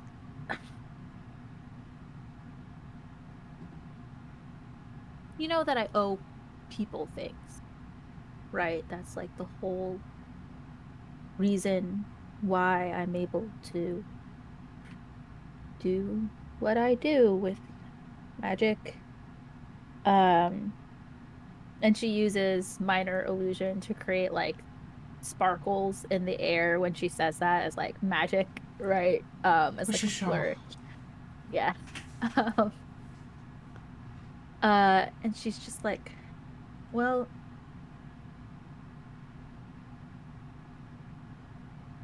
what if? And her voice gets really quiet, almost hoping that like Mephisto will never know that she uttered anything. Uh, but she's just like, um, what if I have to do something, um, that you won't like? Because like I can't if I don't, I won't be able to do anything, and it's just I feel like I'm dying because I don't know what to do. And he said to hold on to the people that matter. Um, and that like they'd forgive you, but I had someone that I thought that I could always forgive no matter what they did, and then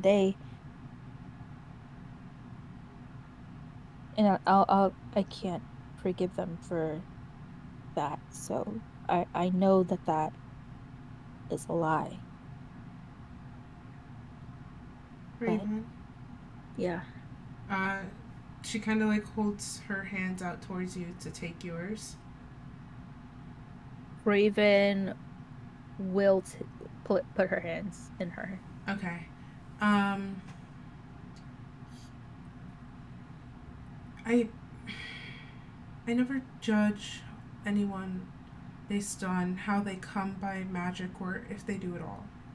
It's a very individual process, and magic isn't one size fit all. Sometimes people discover it's within them and they can tap on it freely. Sometimes people have to teach themselves based on text. Sometimes you borrow from something that expects something in return. If your patron is asking you to do something that doesn't sit right with you, and that task isn't worth the power, if that task is asking you to betray who you are, your patrons aren't there to support you, Raven. They're there to achieve their own goals through armies of their making. They have plenty of power to loan out freely on the condition that they receive and receive and receive. They are greedy, consuming machines. If your patron is taking from you and asking you to do something that you can't do, your patron, I fear that your patron wouldn't care whether you survived or not. Raven kind of like stands up, which means she kind of like Yeah. lets go. And she's just like, that's the thing. Can, I could, I, if he had asked me to do this a month ago, I would have had no problem because the thing is that our arrangement up until now has been fine. And I actually kind of enjoy it. Like, sure, there are things that rub me the wrong way, but like, that's what I've come to expect. And like, I can't control who he is. He's his own person. But like, The thing is that I could. But do you want to? You should have a say in it. I So understand. many, I understand how the so, arrangement works, but you can't just so loan many yourself out. things, so many things have changed. Because the thing is that I would want to. I would if it meant that I got more power, if it meant that I got to keep it. Because the thing is that while doing this quest is like saving the world and whatever, deep down in my heart, I know that like doing this wouldn't bring me the same satisfaction as getting revenge would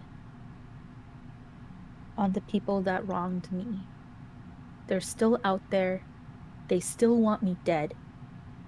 So on top of losing my usefulness in this quest, I would also lose my ability to do that and I would lose myself. So I don't I don't. I don't know. Raven, when I look at you,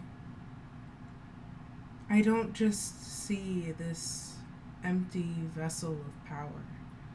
I don't see somebody who's shallow and just wanders around on the basis that they're going to one day just hit the ceiling of what they want. I see somebody who's layered, who is so hilarious, first of all, but someone who's good.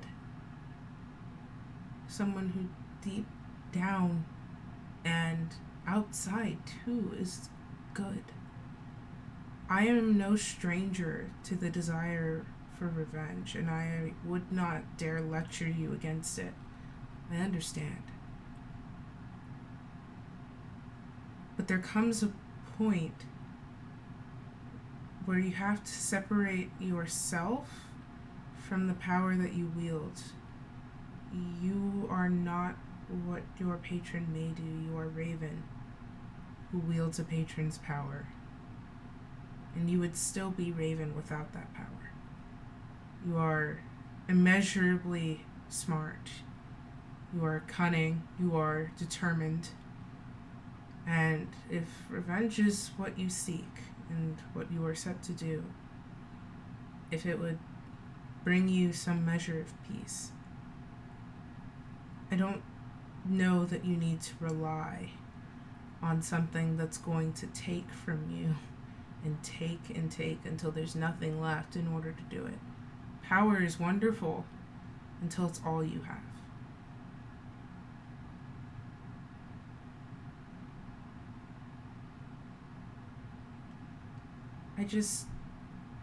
It's been a short while since we first met. But when I look at you, I just don't want to see you harmed in that way. You deserve so much better.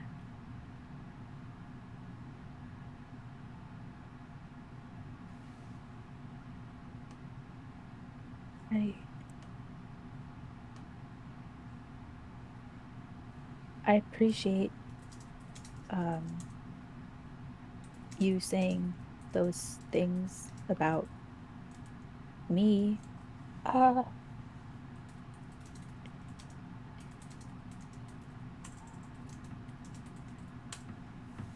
I just don't know if I just don't know if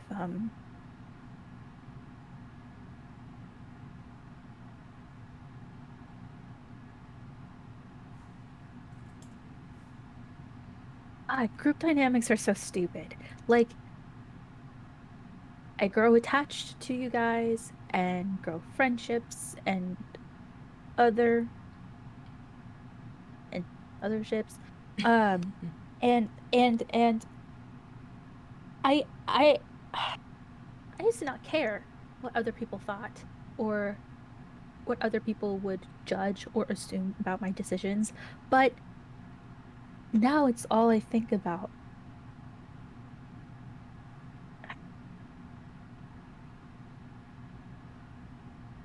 I don't I think I still need to take some time and Raven will walk away. Okay. Tessa kind of gently just kind of grabs at your hand before you go. She doesn't hold you there. She just lets her fingers trail against your hand as you walk away. Raven will continue walking. Mm-hmm. Okay. We're gonna Renori. You are so you wanted to have this conversation with Casper. He finishes up his meal pretty soon after Tide leaves, I think. So you'd have freedom to. This is kind of like where you want to do it, what turf you want to do this on. So it's up to you. Yeah. So once Casper finishes eating, Renori will like squeeze his arm. Can we I don't know. I still don't know boat anatomy. Can we go somewhere on the deck where there's not gonna really be a lot of people? Cause I wanna just talk. Yeah, of course. And he looks around, and he kind of tilts his head towards the back of the ship. Over here should be fine. Okay. And he leads you towards the back of the ship. So there's some like barrels and crates and everything strewn around all over the deck, but especially towards the back. And he pulls over like a few of the lower sitting crates for you to sit on. And he kind of angles them, like he pushes them together and then angles it so like your backs would be against like the wood, so you can actually see everybody as well. And he goes, so you wanted to talk? Yeah. Well, you obviously know that I have entered into what I prefer to call a bargain with Saloon. Mm-hmm. She, I imagine, is not super thrilled with my casual language. So there's that. That's not really what I wanted to talk about, though. Well, I guess there are two questions that kind of come to mind. And one is about the world, and one is about you specifically. You are more likely to have the answer to the one about you, because it's you. So, and I really don't know how to ask this in a delicate way. So, pardon my abrasiveness. Okay. But, Casper, what are you? Like, I'm a wizard. And also a drow. I don't know much about you. And that it's not that it bothers me, but I care about you and I want to know more of you, of who you are. And I'm not asking you to lay everything on the table, but if you could give me even just a nibble, that would be good enough for me. Sarah, I swear to God. Sarah. Sorry. I severely misheard. Yeah, I know. I watched it in real time in 4K. Please just ignore me. Don't perceive me. I'm pretty sure my visibility day is over. So like just don't perceive me. I'm so sorry. I'm not We perceiving you are anymore. once again invisible. So true. Thank you. Yes. So, It is now a hate crime to perceive me as a bisexual. yes. I will no longer perceive you. Don't Thank worry you. about it. You are unperceived. There's a sort of tense silence that envelops the two of you. And Casper starts picking at his fingernails. And it takes a while before he can finally... Like, I imagine he's sitting with, like, one knee up, one leg out kind of situation. Mm-hmm. And it takes a Yeah, while. Renori's just, like, crisscross applesauce, like... Yeah. It takes a little bit, I imagine, before he's able to, like, look up at you. And he goes...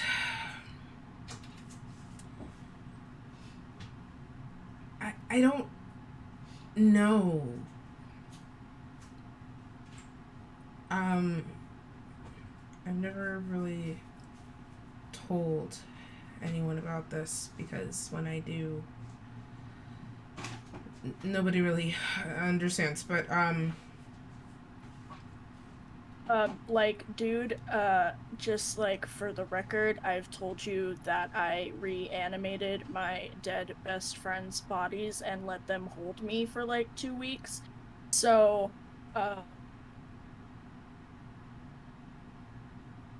yeah, I'm gonna hang around no matter what you say, so... He lets out a deep she, sigh. She, like, pats his shoulder. Renori, master of language, so graceful in her words. I mean, sometimes she really is, but then other times she's really not, and it's usually with Casper that she's not. So true. Casper lets out this deep sigh. I don't know why or how I'm here, but I have this deep sense I'm not supposed to be. And it's really freaking me out sometimes. But I don't know how to describe it. I just have this ability, these powers that I never had before. And sometimes I can call on them as kind of like a reaction. I've never really necessarily done it deliberately. It's just kind of there. Like how you studied magic. I just have it, and I don't know why. I don't... And, hold on, I have to make a very important decision for my sweet baby boy. Ooh. Oh, okay, continue. So, he lets his head thunk back against the deck, like the back wall behind you. So, I'll tell you what I remember. I'm not technically supposed to be alive, I think. Yeah, that tracks. Yeah. I don't know. Things have been weird for a few years. And I don't know what changed or when. Like, my memory is very foggy. But I just have... I don't know. When I was younger, it's like my entire childhood is just gone. But I know at one point I was just able to tap into this force. beyond me that I never had before. And it changed me somehow. Remember how I talked about when you all were quite upset with me? I was talking about how I had that temper I was trying to control. It wasn't necessarily my temper.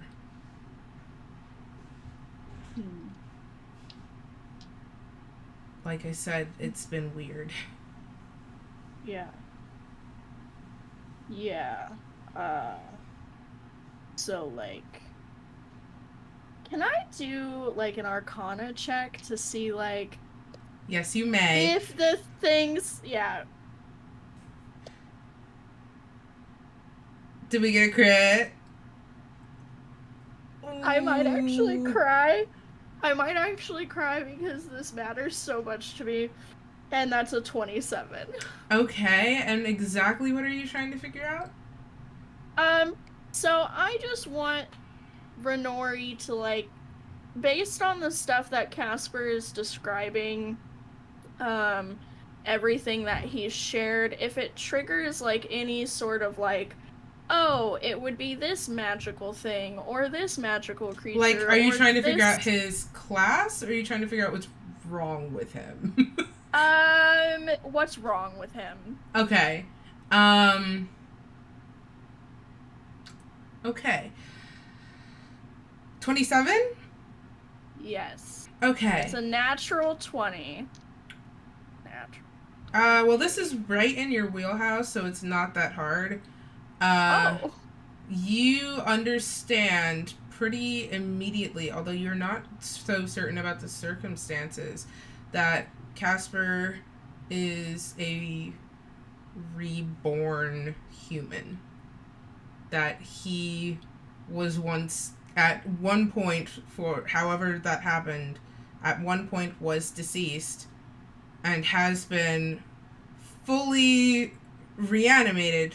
But the thing is, you remember from your training exactly how hard that is to do, to bring back a person with their full faculties, personality. Yeah, that was a big miss on Renori's try. Yeah. So you are, for your, essentially your line of training, you are looking at, like, yeah, he's your man, but you're also looking at a pretty huge marvel in terms of necromancy. Yeah, Renori's like, do I really want to be a cleric? As she's, like, perceiving all of this, like, you know, she's still 8 levels into a necromancy wizard, so she's still very into that. Okay. So, like, that would mean that, like, a really powerful entity would have had to Probably. bring Perhaps. him back, probably. Perhaps. Okay. Okay, you know, that's enough of that for now. We can unpack that later. Thank you for trusting me enough to share. Thank you for staying. Honestly, that is probably one of the least alarming things I've ever heard in my life. So, I'm glad you feel that way. Don't even worry about it. My other question is for you because Saloon couldn't answer it. Because she has not sailed around the material plane in the same way that you have, and I figured if I was gonna start with this question with anybody, you would probably be my best bet. Right. You remember when we relived our trauma a couple weeks ago? Very fresh. Yeah. So, in that, I was able to see details of my trauma that I had not noticed beforehand, probably because when that initial trauma happened, you're not paying very much attention to little details. Right. And people who slaughtered my entire home, my entire adoptive family, and my best friends, my girlfriend. Do you know anything about the symbol of a roaring red lion's crest? Let's see. Let's find out if he knows. Oh, I can't find his D20. Oh. This is why I should just leave things out of the dice bag. Well, that means it's an automatic 20. No, not quite. I love the enthusiasm. Loving the enthusiasm. Here, I'll roll for him. Oh, it's a 20. Is it? Interesting. It actually is a 20. I manifested it. Oh my god. Besties, get your bag. Like, okay. If manifesting is a thing. Oh my god. Okay. He thinks on it. Yeah. Kingdom of Furia, that's their crest.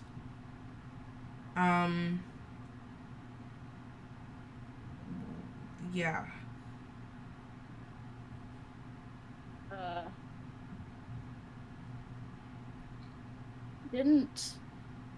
Was it? Okay, so my keen mind, this is because Kristen doesn't remember. Mm-hmm. Didn't Tessa say that that's where she's from? No. No, she did not. What is that? Okay. Anyway. That name has been spoken in this campaign before. It has. So, with Renori's keen mind, can you say why it's been spoken in this campaign before? I think I can.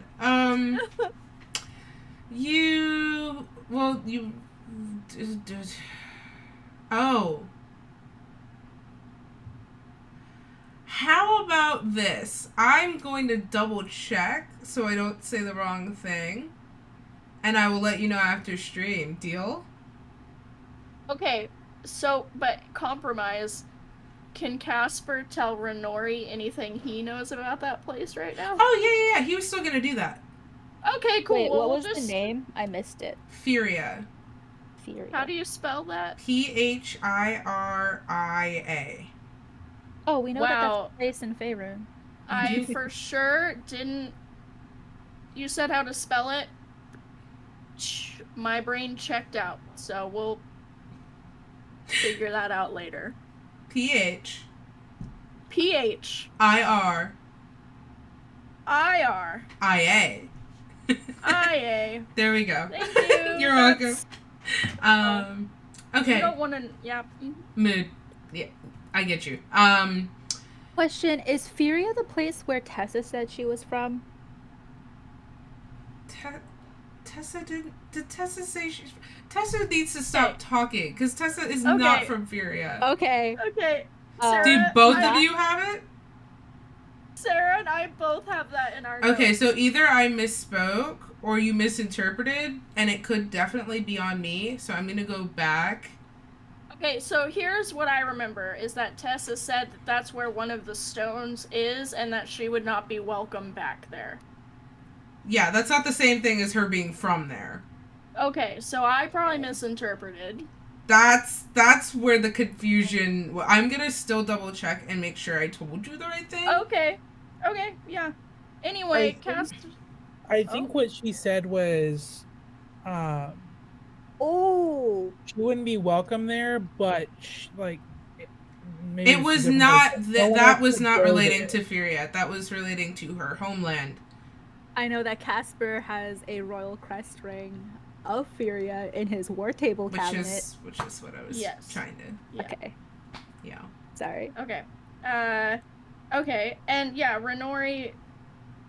Well, Yeah, so when we went through the table, I asked if if there was a lion's crest, and you said no, but you did say that it was from there. So now okay, continue. With your keen mind, you do remember that crest ring, and it did not have the lion's head on it, but you recognized it as also being from Furia. But then that would mean that I would have to tell Casper that I lied to him about us going through his shit. Fuck. You know for a fact that both of these crests belong to the kingdom, but you don't know about, like, why, history, origin, any of that stuff. You just know that they belong there. Okay, so I just want to hear the rest of what Casper has to say about it. Okay. So, like, what do you know about Furia? This isn't Casper, this is DM forgetting the cardinal directions. East! It's, I'm doing great, guys. Eastern continent, Shitty King, I don't know, I mean, you know, normal rich don't get taxed, poor people suffer kind of place. Yeah, I mean, you've traveled a lot. Do you have any, like, do you have a lot of experience with Furia? Roll me perception? Yeah, you bet, bestie. That's one of my proficiencies. Interesting. Okay, so that's a 15 for a dirty 20. Nice. Can you also roll me an insight? Gosh, darn it. Okay. I love how Kristen showed us the blurry dice. That was really adorable. The minute I held it up, I was like, damn it. She got very excited though. It was nice. What was the other one was what? Insight. Why am I yelling? Why are you yelling? What? What are they selling? Okay. I heard myself yelling and had to just... I think you're still yelling. You are still yelling. And it's okay. I'm just really excited. I know. 17 you said for insight? Yeah. Okay. So dirty 20 for the first, 17 for the second. Okay. So you as you ask him that, you notice, so thinking back to the Towering Reef, especially like as you were in the fight, you remember that it was like hot in the moment, and now so you're like, but you also think about it in general that Casper, like, teal smoke was coming out of him. You see that, although faint, starting to happen again, like just gentle little bits of smoke kind of like drifting out of the corners of his mouth and hovering kind of around his eyes and floating upwards a little bit. And with the insight, you do see on his face what looks somewhat like not show shock, but somebody who is wandering around something repressed, to put it in unelegant words. Yeah. And he goes, I mean, not that I really remember, but I don't really pass through Erskona often, which for context is our Faerun is split into two continents, and a small thin sea kind of splits the two in the middle. And that is a sailing route, but they also, he's gonna talk about it in a second. I don't pass through there. I don't want to die. So it's always a war happening there. It's not worth it. Okay. You are aware of, like, the teal smoke thing that happens to you, right? I'm sorry, the what? Like, you know, the teal smoke thing? You're gonna have to be more specific. It's like little puffs coming out when he's talking. Yeah. So in battle, when you fight, it happens, and there's a lot of teal smoke, like, coming from and off of your body, and when it happens in that context, it's, like, hot, because power, but, it's happening right now. I did not know that happened. Yeah, so, like, your eyes work, or... No. They do. It's like right here. He Right kind of now. gathers his hands, like, by his mouth and kind of, like... Your eyes work or no? And you see some of that smoke, like, Someone hit his please hand clip and that. curl up. He goes, I see it. And is that another question mark for you in your identity, or? I'm gonna have to go with yeah. Gonna have to go with Okay. yes. So, what I'm getting is that you are as much of a mystery to yourself as you are to me. I mean, I know what matters. Do you? I do. The smoke thing seems like it matters. I mean, Casper, I'm gonna put this very gently. And by very gently, I mean gently in my way, which means it's probably gonna hurt. You are probably a reanimated person. Like, you have died. Okay, so you drop that. Yeah. Rodori, you see Casper's eyes go completely white. And he kind of slumps down against the wall. His body weight kind of goes limp for a second. And then there's just a solid 3 seconds of motionless Casper. And then he heaves forward and he coughs and spits out, like, among the smoke that's curling out of him now at a faster rate, there's just a hearty blood spatter on the deck.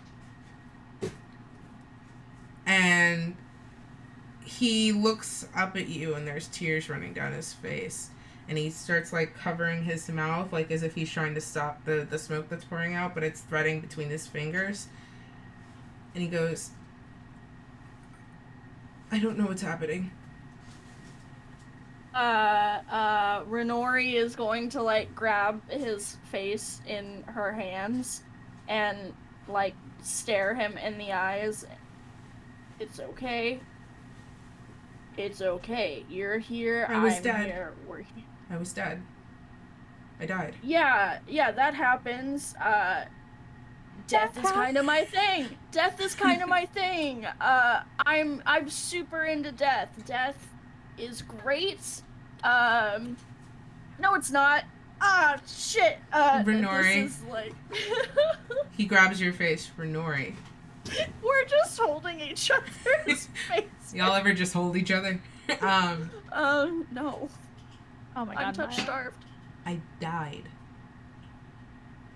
Yeah. See, so what I think happened, and, like, Renori will still be, like, holding his face. So I tried to bring people back to life, but I wasn't strong enough to do it, and I really fucked it up. And so, like, someone who was strong enough to do it did it for you, and that's really cool. I died. Yeah, I can see why that would be hard to come to terms with if you weren't aware of it before. No. I saw it.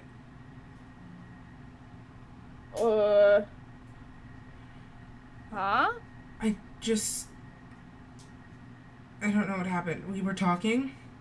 Like a PTSD flashback? I think I don't know. It's nothing's making sense. We Okay. were talking, Mm-hmm. and then I wasn't here. Yeah, experienced that as well. And I was at a dock, and it's not. It felt like I'd been there before, but I don't know where it was. And this, I don't know what happened. There was a person there, and they were just staring at me. And then I woke up. Did you recognize the person? I feel like I'm supposed to. Okay. Well, you don't. It's fine if you don't. Did they do this to me? The person you just saw? I don't know. When I looked at them, it felt like I was coming apart. Hey, can I like roll an Arcana check or something? Mm-hmm. What are you looking for? What are you looking for? I am looking for if fuck. Oh, I really hate that I have to specify. So what Casper's describing?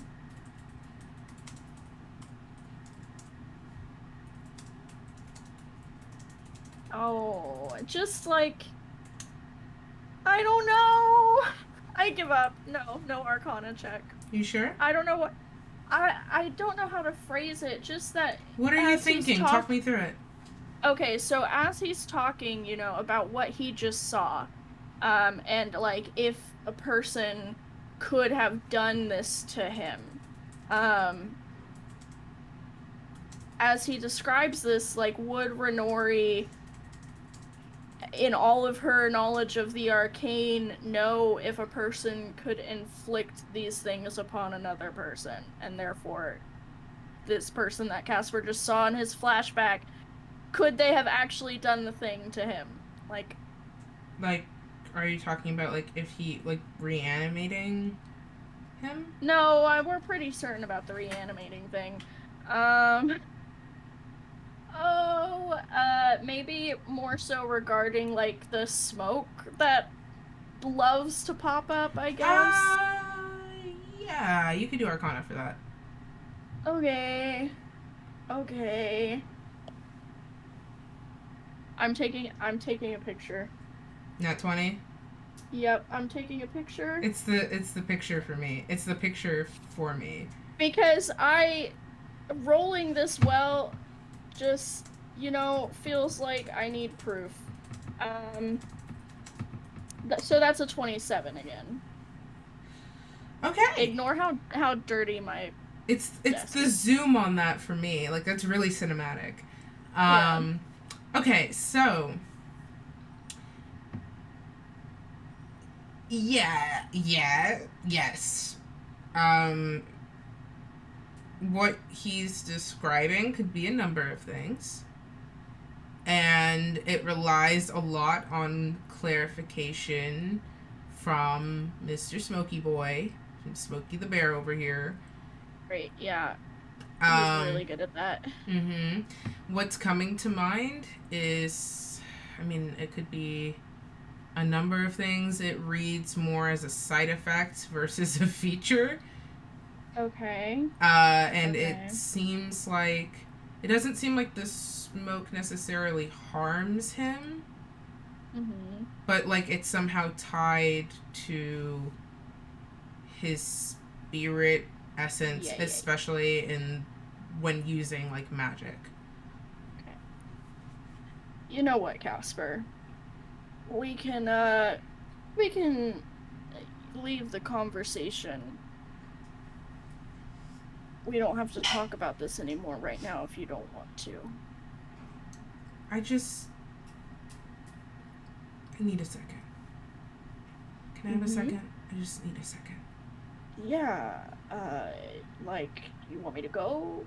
No, I'll go. I'll see you in a little bit. Okay, I need a second. Okay, And he goes and walks away, and then he stops, and he turns around, and he comes back over to you, and he pulls you into a hug, very tightly, and he kind of just crumples his fist into your cloak, and he stands there kind of shuddering for a very long time, and pulls away, and looks at you for even longer. He leans in, presses a tender kiss to your forehead, and then kind of drifts off towards the captain's quarters. And I think that's where we're going to call it for tonight. So... Okay. Yeah, that's right. Have emotions. I know you're going to yell at me about them in a few minutes. Yeah, you're getting a text message. Good. I love it when I get text messages. Okay. Thank you all so much for coming. As always, this has been a joy. Really quickly gonna plug this. I think am I gonna announce the thing yet? Should I wait a week? I'm gonna wait a week. Wait a week. I'm gonna wait a week. So, thank you so much, as always, just plugging some of my normal stuff. If you like what we do, you want to contribute to what we do as well, you can always donate to the Ko-Fi while we're live. It'll fill up the Chaos Bar. When the Chaos Bar gets filled, I will throw in a completely random event to just throw things off. I don't know where things are. No, other way. It's this way? I don't know. It's, when I'm looking at it, it's this way? I don't know. But, yeah. So if you donate while we're live, we're going to fill up the bar, throw in a completely random event, and then you help us upgrade equipment and buy stuff to enhance our experiences. I also now have a fan house, and now that we've officially moved on, I will finally be posting the behind the scenes on how I designed the Towering Reef, and a comprehensive, perhaps multi-part guide about designing distinct dungeons and what a theme can really do for an area. I am very excited to break this down with y'all. I had a lot of fun designing this sort of element. As always, please support our lovely pals. I love all of these wonderful humans so much. So please go give them some love, and we will see you next week for episode 14, double digits. Yeah, get some rest, do a stretch, and we'll see you next week. Boy. Oh God, where's the button? Okay, bye.